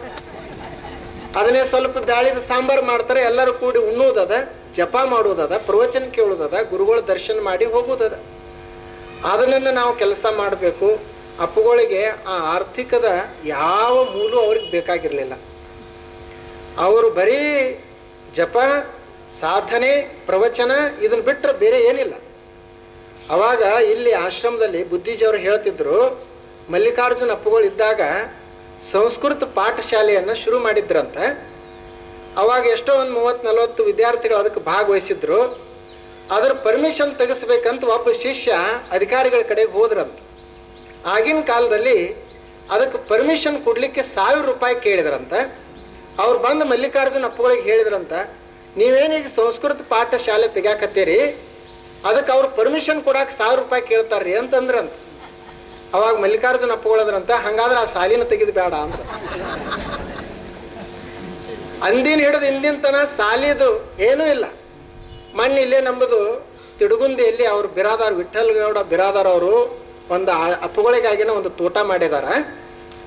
ಅಲ್ಲಿ ಕೊನೆ ಉದ್ಘಾಟನೆ ಕಾರ್ಯಕ್ರಮಕ್ಕೆ ಆದಾಗ ಇಲ್ಲಿಂದ ಅಪ್ಪುಗಳು ಒಂದು 7 ದಿವಸ ಹೋಗ್ತಿದ್ವಿ ನಾವು. ಘನಶ್ಯಾಮ್ ತೋಷ್ಣಿವಾಲ ಅವ್ರದ್ದು ಗಾಡಿ ಇತ್ತು, ನಾವೇ ಕರ್ಕೊಂಡು ಹೋಗ್ತಿದ್ವಿ. ಅಲ್ಲಿ ಕೊನೆ ಕಾರ್ಯಕ್ರಮದಾಗ ಅವ್ರು ವಿಠಲ್ ಗೌಡ್ರಿಗೆ ಏನು ಅನಿಸ್ತು ಅಂದ್ರೆ ಇಲ್ಲೆಲ್ಲ ಒಂದು ಸ್ವಲ್ಪ ಸಾಲಿ ಪಲಿ ಮಾಡೋನು ಚಂದಾಗಿ, ಸುತ್ತಮುತ್ತಲು ಹಳ್ಳಿಗರಿಗೆ ಉಪಯೋಗ ಆಗ್ತದಂತ ಹೇಳಿದ್ರಂತ. ಅವ್ರು ಹೇಳುವವರಿದ್ರು ಇನ್ನೂ. ಅವಾಗ ಇವ್ರ ಅಪ್ಪುಗಳಿಗೆ ಗೊತ್ತಾಯ್ತಲ್ಲ, ಇವರು ನೇರವಾಗಿ ಅಂತೂ ಹೇಳೋರಲ್ಲ. ಕಣೇರಿ ಕಾಡು ಸಿದ್ದೇಶ್ವರ ಅಪ್ಪುಗಳಿದ್ರು, ಅವರಿಗೆ ಹೇಳಿಸಿ ಕೊನೆಗೆ ಕಾರ್ಯಕ್ರಮದಾಗ ಹೇಳಿಸಿದ್ರು, ಇಲ್ಲಿ ಏನು ಸಾಲಿ ಪಲಿ ಮಾಡುವಂಗಿಲ್ಲ, ಹಂಗಿದ್ರೆ ಇದು ಆಶ್ರಮ ಅಂತ ಇಟ್ಕೊಳ್ಳೋದು. ಇಲ್ಲಾಂದ್ರೆ ಅದನ್ನ ಮಾಡ್ತೀನಿ ಇದನ್ನ ಮಾಡ್ತೀನಿ, ಅವು ಯಾವೂ ಬೇಕಾಗಿಲ್ಲ, ನಿಸರ್ಗ ಒಂದಿದ್ರೆ ಸಾಕು. ನಾವು ಬೇರೆಯವ್ರ ಜೋಡಿ ಯಾರ ಜೋಡಿನೂ ಹೋಲಿಕೆ ಮಾಡ್ಕೋದು ಬೇಡ. ಮತ್ತು ಅವ್ರು ಹಂಗೆ ಮಾಡ್ತಾರ ಹಿಂಗೆ ಮಾಡ್ತಾರಂತ ನಾವು ವಿಚಾರ ಮಾಡೋದೂ ಬೇಡ. ನಮ್ದು ಏನು ಅಪ್ಪುಗಳದ ಅದನ್ನ ಅಷ್ಟೇ ನಾವು ಮಾಡೋದು. ಬೇರೆ ಅವರು ವಿಚಾರ ಮಾಡಿದ್ರು ಅಂದ್ರೆ ಇಷ್ಟೊತ್ತಿಗೆ ಈ ದಂಡಿ ಹಿಡಿದು ಆ ದಂಡಿ ತನಕ ಕಾಂಪ್ಲೆಕ್ಸ್ ಹಾಕಿಬಿಡ್ತಿತ್ತು. ರೊಕ್ಕೇ ರೊಕ್ಕ. ಮತ್ತು ನಿಮಗೆಲ್ಲರಿಗೆ ನಮಗೆಲ್ಲರಿಗೆ ರೊಕ್ಕ ಬಂದು ಅಂದ್ರೆ ಅಷ್ಟು ನಾವು ಹಿಂಗೆ ಯಾರು ಕೂಡಕ್ಕೆ ಸಾಧ್ಯ ಆಗ್ತದೆ. ಅವ್ರ ಪ್ರವಚನದಾಗ ಸಹಿತ ಹೇಳ್ತಿದ್ರು, ನೀವು ಎಷ್ಟು ಜನ ಬರ್ತೀರಿ ಪ್ರತಿ ದಿವಸ, ಎಲ್ಲರೂ ಬರೀ ಒಂದೊಂದು ರೂಪಾಯಿ ಕೊಟ್ರೆ ಎಷ್ಟು ಆಗ್ತೈತಿ ಅಂತ.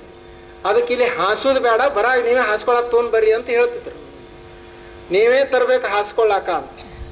ಅದಕ್ಕೆ ಅದನ್ನೇ ನಾವೆಲ್ಲರೂ ಇಟ್ಟುಕೊಂಡು ಹೋಗ್ಬೇಕಾಗ್ಯದ. ಆ ಒಂದು ಅವರಲ್ಲಿ ಏನೊಂದು ಭಾವನೆಯನ್ನು ನಾವೆಲ್ಲ ಇಟ್ಟುಕೊಂಡೇವಿ, ಅದೇ ಮುಂದುವರಿತದ.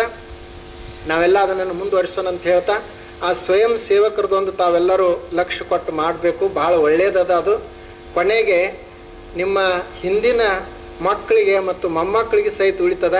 ಈಗ ಬರೀ ಅವರು ನಮ್ಮ ಮುತ್ಯ ಹೋಗ್ತಿದ್ದ, ನಮ್ಮ ಅಪ್ಪ ಹೋಗ್ತಿದ್ದ, ಸೇವಾ ಮಾಡ್ತಿದ್ದ ಅಂತ ಇಷ್ಟೇ ಮರೆತು ಬಿಡ್ತಾರೆ.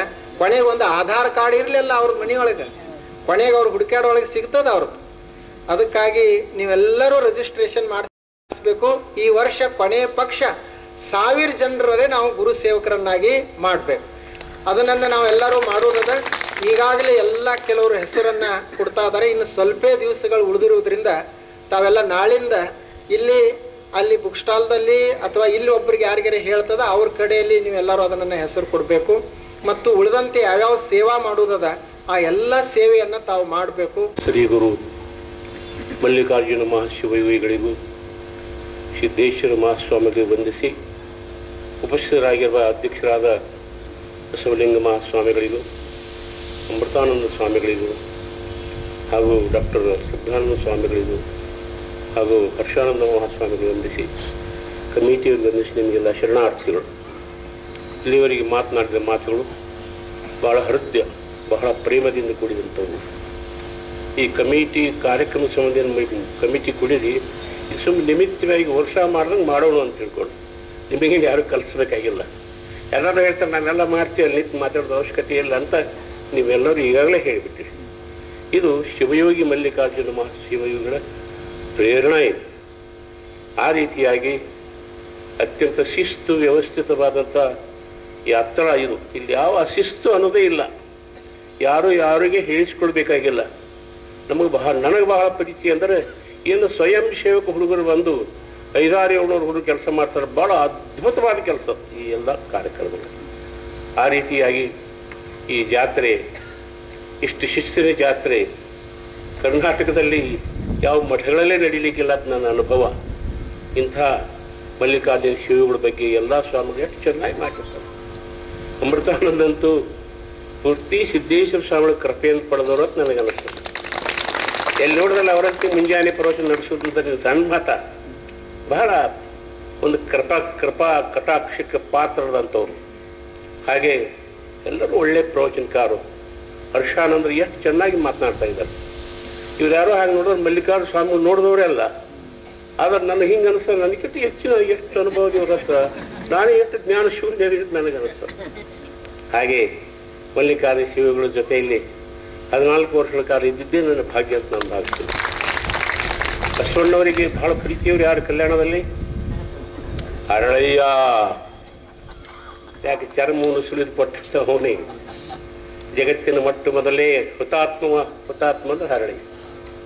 ಆ ರೀತಿಯಾಗಿ ಮಲ್ಲಿಕಾರ್ಜುನ ಶಿವಯೋಗಿ ಕಡೆಯಿಂದ ಬಹಳಷ್ಟು ಬಯಸಿಕೊಂಡವನು ನಾನು, ಬಹಳಷ್ಟು ಹೊಡಿಸಿಕೊಂಡವನು ನಾನು. ಅವ್ರು ಒಂದೇಟು ಕೊಟ್ಬಿಟ್ರೆ ದಿಮ್ ಹತ್ತಿದೆ, ಹಂಗೆ ಆ ರೀತಿ ಹೊಡಿಸಿದೆ ನನಗೆ. ಪೂಜೆ ಪುಸ್ತಕ ತೊಗೊಳಕ್ಕೂ ಆದ್ರೆ ಹಿಂದಗಡೆ ಮರ ಮರುಗುದರು. ಹಾಗೆ ಮಲ್ಲಿಕಾರ್ಜುನ ಶಿವನ ಕೃಪೆಯನ್ನು ಪಡೆದಿರುವ ನಾವು ಧನ್ಯರು ಅಂತ ನಾವು ಭಾವಿಸ್ತಾ ಇದ್ದೇವೆ. ಇಂಥ ಯಾತ್ರಾ ಮಹೋತ್ಸವದಲ್ಲಿ ಎಲ್ಲರೂ ಎಷ್ಟು ಚೆನ್ನಾಗಿ ಮಾತಾಡ್ತೀವಿ, ಭಾಳ ಸಂತೋಷ ಇದೆ. ನಿಮ್ಮೆಲ್ಲರಿಗೂ ಧನ್ಯವಾದಗಳು. ಎಲ್ಲ ಪೂಜ್ಯರು ಬಹಳ ಸುಂದರವಾಗಿ ಮಾತಾಡ್ಯಾರ. ಇಲ್ಲಿ ಹೇಳು ಅನ್ನೋದಕ್ಕಿಂತ ಮಾಡುವುದೇ ಬಹಳ ಇದೆ. ಬಹಳ ಅಂದ್ರೆ ಅದು ಸಹಜವಾಗಿದೆ. ಅಪ್ಪಗಳು ಹೇಳ್ತಿದ್ರು, ಮಾಡಬೇಕು ಮಾಡದಂತೆ ಇರಬೇಕು ಅಂತ. ಇದು ಅವರ ಸೂತ್ರ. ಮತ್ತವರು ಹೇಳಿಲ್ಲ, ಮಾಡಿದರು ಮಾಡದಂತೆನೇ ಬದುಕಿ ಹೋದ್ರಲ್ಲ, ಅದು ನಮಗ ಅವ್ರು ಕೊಟ್ಟಂತ ಒಂದು ಸಂದೇಶ. ಎಲ್ಲವೂ ಮಾಡ್ತಿದ್ರು, ಆದ್ರೆ ನಾ ಮಾಡೀನಿ ಅಂತ ಎಲ್ಲಿಯೂ ಅವ್ರ ಮುಂದೆ ಬರಲಿಲ್ಲ. ಸೂರ್ಯ ಒಂದಿನಾರು ಬಂದು ನನ್ನ ಬೆಳಕು ಹೆಂಗದ್ರ ಕೇಳ ನಮ್ಗೆ ನಿಸರ್ಗ ಮೌನವಾಗಿ ಕೆಲಸ ಮಾಡ್ತಾ ಇದೆ. ಆದ್ರೆ ನಾವೆಲ್ಲರೂ ಬಹಳ ಚೆನ್ನಾಗಿ ಬದುಕ್ತೀವಲ್ಲ, ಹಾಗೆ ಗುರುಗಳು, ಮಹಾತ್ಮರು, ಸಂತರು ಮೌನವಾಗಿನೇ ಜಗತ್ತಿನಲ್ಲಿ ಮಾಡ್ತಾರ, ಮೌನವಾಗಿನೇ ಬದುಕ್ತಾರಲ್ಲ.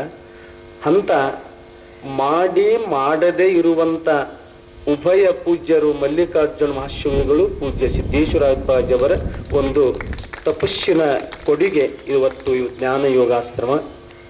ನಾವೆಲ್ಲರೂ ಇಲ್ಲಿ ಸೇವೆ ಮಾಡುವವರು, ಗುರುಗಳ ಸೇವೆ, ಅದರ ಜೊತೆಗೆ ಗುರುದೇವರ ಸೇವೆ, ಇದನ್ನ ಮಾಡುವಂಥ ಭಾಗ್ಯ ನಮ್ಮ ನಿಮಗೆಲ್ಲದಿದೆ. ಅಪ್ಪುಗಳು ಕೊಟ್ಟಿದ್ದಾರೆ. ಅದರ ಜೊತೆಗೆ ತಾವೆಲ್ಲರೂ ಸಂಘ ಸಂಸ್ಥೆಯವರದಿರಿ, ಶ್ರೀಮಂತರದಿರಿ, 100 ಕೋಟಿ ಒಡೆಯರದಿರಿ. ಎಲ್ಲ ಇದ್ರು ಇಲ್ಲಿ ಹೆಂಗ್ ಕೂತಿರ ಅಂದ್ರ ನಾವು ಆಶ್ರಮದ ಸದ್ಭಕ್ತರು ಅಂತ ಕೂತಿರಲ್ಲ. ಇದೇ ಸಿದ್ದೇಶ್ವರ ಅಪ್ಪಾಜಿ ಅವರು, ಮಲ್ಲಿಕಾರ್ಜುನಪ್ಪ ಅವರು ಕಲಿಸಿದ ಪಾಠ. ಕೆಲವೊಬ್ಬರಿಗೆ ಕುರ್ಚಿ ಅದಾವ, ಕೆಲವೊಬ್ಬರಿಗೆ ಕುರ್ಚಿ ಸಿಕ್ಕಿಲ್ಲ, ಅಲ್ಲಿ ತೆಳು ಕೂತಾರ. ಮನ್ಯಾಗೂ ಅವ್ರು ತೆಳು ಕೂತಿಲ್ಲ. ಆದ್ರೆ ಇಲ್ಲಿ ಕೂತ್ರ ನನ್ನ ಜನ್ಮ ಪಾವನನಂತ ಭಾವನೆ ಇದೆಯಲ್ಲ, ಇದು ಬಹಳ ಶ್ರೇಷ್ಠವಾಗಿರುವಂತಹದ್ದು. ಅದಕ್ಕೆ ಅಂತ ಒಂದು ಕಾರ್ಯಕ್ರಮ ತಾವಿತ್ತು. ಇಲ್ಲಿವರೆಗೆ ಎಲ್ಲ ಪೂಜ್ಯರು ಸಲಹೆ ಕೊಟ್ಟಾರ ಮತ್ತು ತಾವೆಲ್ಲರೂ ಅದಕ್ಕೆ ಈಗಾಗಲೇ ಎಲ್ಲ ಕಾರ್ಯಕ್ರಮದಲ್ಲಿ ಭಾಗವಹಿಸಿದವರಿದ್ದೀರಿ. ಕೆಲವೊಬ್ಬರು 10 ವರ್ಷ ಭಾಗವಹಿಸಿದವರಿದ್ದೀರಿ, 20 ವರ್ಷ ಭಾಗವಹಿಸಿದವರಿದ್ದೀರಿ. ಅಪ್ಪಗಳು ದೇಹ ಬಿಟ್ಟು ಇಲ್ಲಿವರೆಗೆ ಏನೇನು ಆಗ್ಯದನ್ನಂತವರು ಕೂಡ ಇಲ್ಲಿ ಅನುಭವ ಉಳ್ಳವರು ಅದಾರ. ನೀವು ಕುತ್ತಲಿನೇ ಒಂದು ನೀರಿನ ಗಾಡಿ ಬಂದು ನಿಂದಿರ್ತಿತ್ತು, ಈ ಕೈ ತಗೊಳ್ದಿರ್ತದಲ್ರಿ, ಒಂದು ಟ್ರ್ಯಾಕ್ಟರ್, ಅದಕ್ಕೊಂದು 4 ಚಾವಿ, ಇಲ್ಲಿ ನಿಂದಿರ್ತಿತ್ತು. ಅವಾಗ ನಮ್ಮ ಘನಶ್ಯಾಮ ಅವರು ಆ ವರ್ಷ ಬಂದರು. ಆ ವರ್ಷ ಬಂದವರೆಲ್ಲ ನೋಡಿದ್ರು ಮೌನವಾಗಿ. ಅವ್ರ ಕೊನೆಗೆ ಅಭಿನಂದನಾ ಕಾರ್ಯಕ್ರಮದಾಗ ಹೇಳಿದ್ರು, ಮುಂದಿನ ಸಲ ಕೆಲವೊಂದು ನನಗೆ ಜವಾಬ್ದಾರಿ ಕೊಡ್ರಿ, ಸ್ವಲ್ಪ ಸುಧಾರಣೆ ತರ್ಲಕ್ಕೆ ಪ್ರಯತ್ನ ಮಾಡ್ತೀನಿ ಅಂತಂದ್ರು. ಅಲ್ಲಿಂದ ಸ್ವಲ್ಪ ಸುಧಾರಣೆ ಹಾಕೋತ ಬಂದ. ಅಂದ್ರೆ ನಾ ಹೇಳೋ ಪದ್ಧತಿ ಏನಂದ್ರೆ, ಈ ಆಶ್ರಮ ಮೌನವಾಗಿ, ಶಾಂತವಾಗಿ, ಅತ್ಯಂತ ಶಾಂತವಾಗಿ ಕ್ರಾಂತಿಯನ್ನ ಮಾಡಿದ್ದ ಯಾವುದಂದ್ರೆ ಅದು ಜ್ಞಾನ ಯೋಗಾಶ್ರಮ ಅಂತ ಇವತ್ತ ಹೇಳ್ಬೇಕು. ಮೌನವಾಗಿ ಮಾಡ್ತದೆ. ಅಪ್ಪುಗಳು ಇಷ್ಟು ದೇಶವನ್ನ ತಿರುಗಿ ಪ್ರವಚನ ಮಾಡಿದ್ರು. ಒಂದಿನಾರ ಕೇಳಿದ್ರೆ ನನ್ನ ಪ್ರವಚನ ಹೆಂಗಿತ್ತು ಇಲ್ಲ, ಆ ಪ್ರವಚನ ಭಾರಿ ಆಯ್ತರಪ್ಪ ನಿಮ್ಮದಂದ್ರ, ಅದು ಇಲ್ರಿ ನಿಮ್ಮ ಮನ್ಯಾಗ ಎಲ್ಲರೂ ಆರಾಮದಾರ ಅಂತ ಕೇಳ್ತಿದ್ರು, ಬದಲಾಯಿಸ್ತಿದ್ರು. ಅಂದ್ರ ಮಾಡಿದೇನೆಂಬುದು ಮನದಲ್ಲಿ ಹೊಳೆದರೆ ಏಡಿ ಚಿಕಾಡಿತ್ತು ಶಿವನ ಡಂಗುರ ಅನ್ನುವಂತೆ ಅವರು ಬದುಕ. ಹಾಗೆ ದೊಡ್ಡಪ್ಪಗಳು ಅವರ ತಪಸ್ಸಿನ ಫಲ ಅವರೆಲ್ಲ ಮಾಡಿದ್ರು. ಈಗ ನಾವೆಲ್ಲರೂ ಮಾಡಬೇಕು ಅದು ಅನ್ನೋಂಥದ್ದು. ಇಲ್ಲಿ ಹೆಣ್ಣು ಮಕ್ಕಳ ಸಂಖ್ಯೆ ಈ ಸಮಿತಿಯಲ್ಲಿ ಜಾಸ್ತಿ ಇದೆ. ಇವತ್ತು ನಾವು ನೋಡಿದಾಗ ನಮ್ಮ ಹಳ್ಳ ಸರ್ ಕೊಟ್ರು, ಯಾಕೆ ಸಂಖ್ಯೆ ಇವ್ರಿಗೆ ಹೆಚ್ಚಾಗ್ಯದ ಅಂತ ನಾವು ವಿಚಾರ ಮಾಡಿದೆ. ಜಪಯಜ್ಞಕ್ಕೆ ಬರೋರು ಅವರೇ ಹೆಚ್ಚು.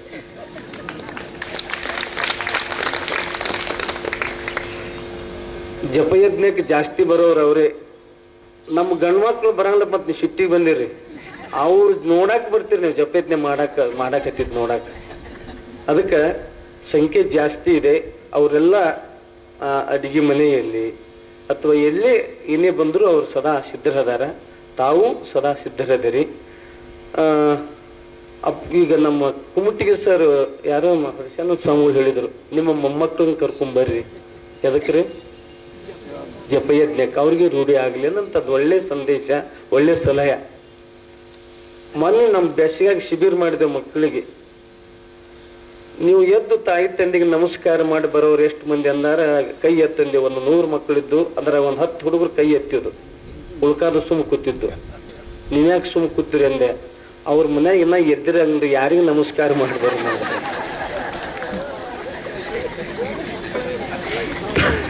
ತಾಯಿ ತಂದೆ ಎದ್ದಿರೋದೇ ಇಲ್ಲ ಅವ್ರ ಪಾಪ, ನಾವು ನಮಸ್ಕಾರ ಯಾರಿಗೆ ಮಾಡೋರು ಅಂದರು. ಹಾಗೆ ಇವತ್ತು ನಾವು ಮಕ್ಕಳಿಗೆ ನಾವು ಯಾವ ರೀತಿ ಬದುಕ್ತೀವೋ ಅದೇ ರೀತಿ ನಮ್ಮ ಮಕ್ಕಳು ಬದುಕ್ತಾರೆ. ಹೇಳುವ ಅವಶ್ಯಕತೆ ಇಲ್ಲ.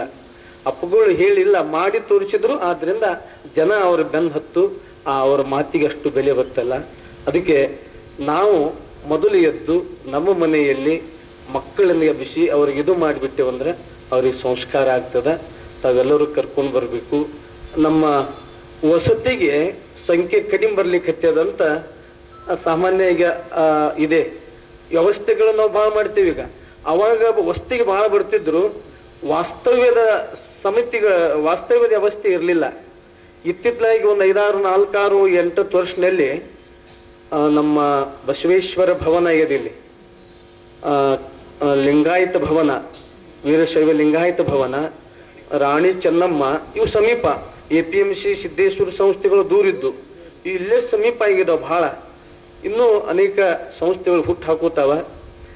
ಯಾಕೆ ಕಡಿಮೆ ಆಗ್ಯದ ಅಂತ ನಾನು 7-8 ವರ್ಷದ ಹಿಂದ ಈಗ ಸ್ವಲ್ಪ ವಸ್ತಿಗೆ ಬರೋ ಸಂಖ್ಯೆ ಕಡಿಮೆ ಆಗ್ಯದ ಅನ್ನಕತ್ಯಾರಪ್ಪ ಅಂತ ಅಪ್ಪಗಳಿಗೆ ನಾನು ಅಂದೆ. ಅವ್ರಂದ್ರು ಅಪ್ಪಗಳು, ವಸ್ತಿಗೆ ಬರೋ ಸಂಖ್ಯೆ, ಇಲ್ಲಿ ಜಪಯಜ್ಞಕ್ಕೆ ಬರೋ ಸಂಖ್ಯೆ ಕಡಿಮೆ ಆಗಿಲ್ಲ. ಹಳ್ಳಿಯನವ್ರು ಎಲ್ಲರೂ ಬಂದು ಬಿಜಾಪುರ ಮನಿ ಮಾಡ್ಯಾರ, ಅದಕ್ಕೆ ಅವ್ರ ಮನ್ಯಾಗ ಮುಕ್ಕೊಂಡಲ್ಲಿ ಬರ್ತಾರ ಅಂತ ಹೇಳಿದ್ರು ಅವ್ರು. ಅಂದ್ರೆ ಎಲ್ಲರೂ ಹಳ್ಳಿಯಿಂದ ಬಂದು ಇಲ್ಲೊಂದು ಮನಿ ಮಾಡ್ಕೊಂಡಾರ ಮಕ್ಕಳ ಶಿಕ್ಷಣ ಸಂಬಂಧ, ಯಾವುದೋ ಒಂದು ಕಾರಣಕ್ಕಾಗಿ. ಅದರಿಂದ ನಿಮಗೆ ವಸ್ತಿಗೆ ಸ್ವಲ್ಪ ಕಡಿಮೆ ಅನಿಸ್ತದ, ಜನ ಬರ್ತಾರ ಅನ್ನೋಂಥ ಮಾತನ್ನು ಹೇಳ್ತಿದ್ರು. ಒಂದು ಹೇಳ್ತಿದ್ರು ಅಪ್ಪಗಳು, ಜನಸಂಖ್ಯೆ ಜಪಯಜ್ಞಕ್ಕೆ ಕಡಿಮೆ ಆಗಬಾರ್ದು, ಅದು ಹೆಚ್ಚು ಆಗಬೇಕಂತ. ಅದಕ್ಕೆ ವಿಜಯಪುರದವರೆಲ್ಲರ ಒಂದು ಸಮಸ್ತ ಎಲ್ಲ ಜನತೆಗೆ ನಾನು ಹೇಳೋದು, ಅಪ್ಪಗಳು ಸಂಕಲ್ಪದ ಜಪಯಜ್ಞನ ತಪ್ಪಿಸಬೇಡ್ರಿ. ಯಾವ ಯಜ್ಞ ಆದ್ರೂ ತಪ್ಪಿಸ್ರಿ, ಜಪಯಜ್ಞ ತಪ್ಪಿಸಬೇಡ್ರಿ. ಅದು ಕೋಟಿ ಕೋಟಿ ಮಾಡಿದ ಪುಣ್ಯದ ಫಲ ಅದರಲ್ಲಿ ಇದೆ ಅನ್ನೋಂಥದ್ದನ್ನ ಅಪ್ಪಗಳು ಹೇಳ್ತಿದ್ರು. ಅದಕ್ಕೆ ಅವರ ಸಂಕಲ್ಪ ಇತ್ತು. ನಾವು ಅಂತಿದ್ದೇವೆ ಅಪ್ಪಗಳಿಗೆ, ಇದು ಎಲ್ಲ ತುಂಬಿತ್ರಪ್ಪ ಅಂತಂದ್ರ ನಾ ಕಿಟಕಿಯಾಗೆಲ್ಲ ನೋಡ್ತಿದ್ದೆ ನಾನು. ಅವರು ಅಪ್ಪಗಳು ನೋಡ್ತಿದ್ರು. ನಾವು ಅವ್ರಿಗೆ ಸಮಾಧಾನಕ್ಕೆ ನಮ್ಮ ಸಮಾಧಾನಕ್ಕೆ ಅವ್ರಿಗೆ ಹೇಳ್ತಿದ್ದೇವೆ ಎಲ್ಲ ತುಂಬಿತ್ರಪ್ಪ ಅಂತ. ಇಲ್ಲ, ಕಡಿಮೆ ಆಗ್ತದ. ಅಪ್ಪಗಳಿದ್ದಾಗ 3 ತಾಸು ಮಾಡ್ತಿದ್ರು. 20,000 ಜನಸಂಖ್ಯೆ ಕೂಡ್ತಿತ್ತು. ಅದು ಇನ್ನೂ ಹೆಚ್ಚಾಗಬೇಕು ಅನ್ನೋಂಥ ಅವರ ಇಚ್ಛೆ ಅದ. ಅದನ್ನ ನಾವೆಲ್ಲರೂ ಪೂರೈಸಿದೆವಂದ್ರೆ ಅಪ್ಪಗಳಿಗೆ ಕೊಡುವಂತ ಒಂದು ದೊಡ್ಡ ಒಂದು ಕಾಣಿಕೆ ಅಂತ ನಾನು ಭಾವಿಸಿಕೊಡ್ತಾ ಇದ್ದೇನೆ. ಅದರ ಜೊತೆಗೆ ಇವತ್ತು ಬೇಡುವಾತ ಜಂಗಮವಲ್ಲ, ಬೇಡುವಾತ ಜಂಗಮನಲ್ಲ, ಬೇಡಿಸಿಕೊಳ್ಳುವಾತ ಏನಲ್ರಿ? ಬೇಡಿಸಿಕೊಳ್ಳುವ ಭಕ್ತನಲ್ಲ, ಬೇಡುವವ ಜಂಗಮನಲ್ಲ. ಇದು ಶರಣರ ಸಿದ್ಧಾಂತ. ಇದು ಹಾಗೆ ಇಲ್ಲಿ ಬೇಡಿಲ್ಲ, ಅದಕ್ಕೂ ಯಾವುದಕ್ಕೂ ಕೊರತೆ ಬಿದ್ದಿಲ್ಲ. ಇದು ಅಪ್ಪುಗಳು ಮಾಡಿದಂತ ದೊಡ್ಡ ಪವಾಡ ಅನ್ನೋಂಥದ್ದು ಇವತ್ತು ನಾವು ನೆನಪಿಡಬೇಕು. ಸುಮಾರು 10-15 ವರ್ಷ ಆಯ್ತು. ನಿಮಗೆ ಒಬ್ಬರು ನೆನಪು ಮಾಡ್ತೀನಿ. ಯಾಕಂದ್ರೆ ಬಹಳ ಜನ ಇದೀರಿ. 1 ಲಕ್ಷ ಕೊಟ್ಟವ್ರು ಇದೀರಿ, 2 ಲಕ್ಷ ಕೊಟ್ಟವ್ರು ಇದೀರಿ, 10 ಕೊಟ್ಟವ್ರು ಇದೀರಿ, 20 ಕೊಟ್ಟವ್ರು, ಏನು ಸಾಕಷ್ಟು ಕೊಟ್ಟವ್ರು ಇದೀರಿ. ಇಲ್ಲಿ ಇಷ್ಟೆಲ್ಲ ಬೆಳಿಲಿಕ್ಕೆ ಕಾರಣ ಆಗ್ಯದ. ನಮ್ಮ ಹುಬ್ಬಳ್ಳಿ ಚಂದ್ರಶೇಖರ್ ಮಟ್ಟಿ ಅಂತದಾರ, ಮಟ್ಟಿ ಅಜ್ಜವ್ರಂತ. ವರ್ಷ ರವಾನ ಅವರೇ ಕೊಡ್ತಾರೆ. 20 ಕ್ವಿಂಟಲ್ ಹತ್ಲಿ, 25 ಕ್ವಿಂಟಲ್ ಹತ್ಲಿ. ಒಮ್ಮೆ ಹೇಳ್ಯಾರಂದ್ರೆ ಎಲ್ಲರೂ ಬಂದು ನಾವು ಹೇಳಿಲ್ಲ. ಇದರಂತೆ ಇದ್ರೊಳಗ 100 ಜನ ತಾವು ಅದಿರಿ, ಕೊಟ್ಟಿರಿ, ಆದ್ರೆ ಇಲ್ಲ ಅಂತಿರ್ಲ. ಇದು ದೊಡ್ಡ ಪವಾಡ ಅಪ್ಪಗಳು ಮಾಡುವಂತಹದ್ದು.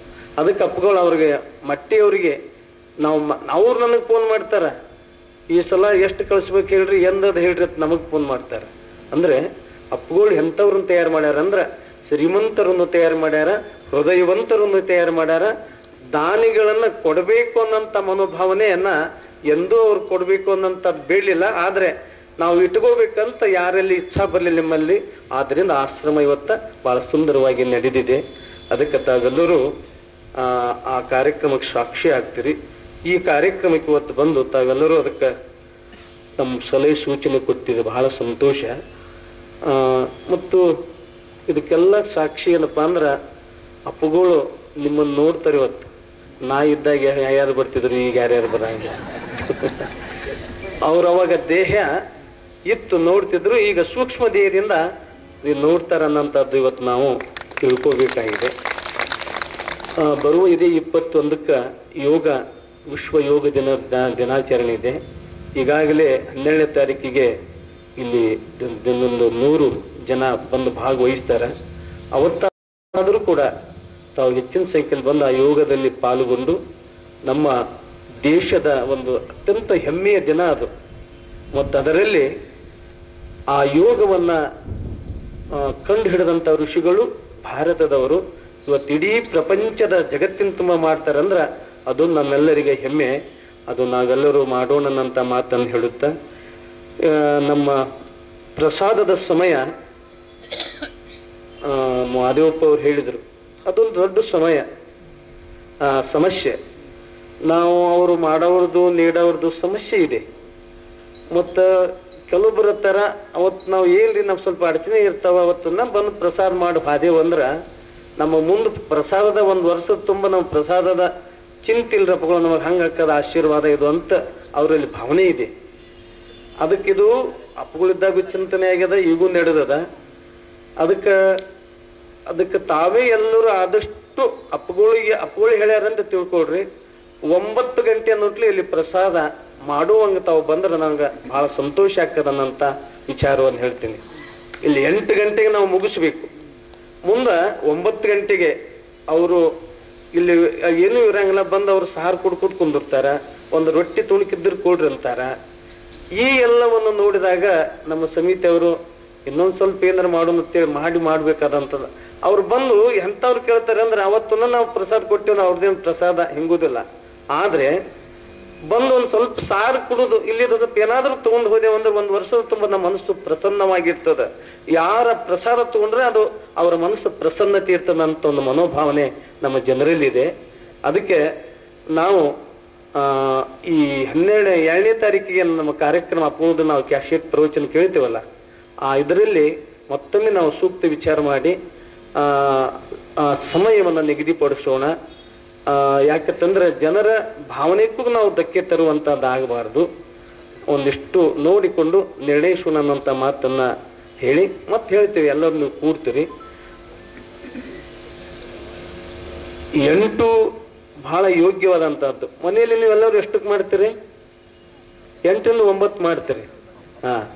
8ರಿಂದ 9 ಗಂಟೆಗೆ ಪ್ರಸಾದ ಮುಕ್ತಾಯ ಮಾಡಿಬಿಟ್ರೆ ಬಹಳ ಚಲೋ ಅನ್ನೋಂಥದ್ದು ಇದೆ. ಅಷ್ಟು ತಾವು ಮಾಡಿದ್ರೆ ಸಾಕು. ಮತ್ತೆ ಮರಳು ಮಾಡೋದು 8 ಗಂಟೆಗೆ ಅವತ್ತನ್ನ ಬಿಟ್ಟು ಬಿಡ. ಗುರುವಿಗಾಗಿ ನಮ್ಮ ಅವತ್ತಿನ ದಿನವನ್ನು ನಾವು ಗುರುವಿನ ನೆನವಿನಲ್ಲಿ ಕಳೆಯೋಣ ಅನ್ನಂತ ಮಾತನ್ನು ಕೂಡ ಈ ಪ್ರಸಂಗದಲ್ಲಿ ಹೇಳಿ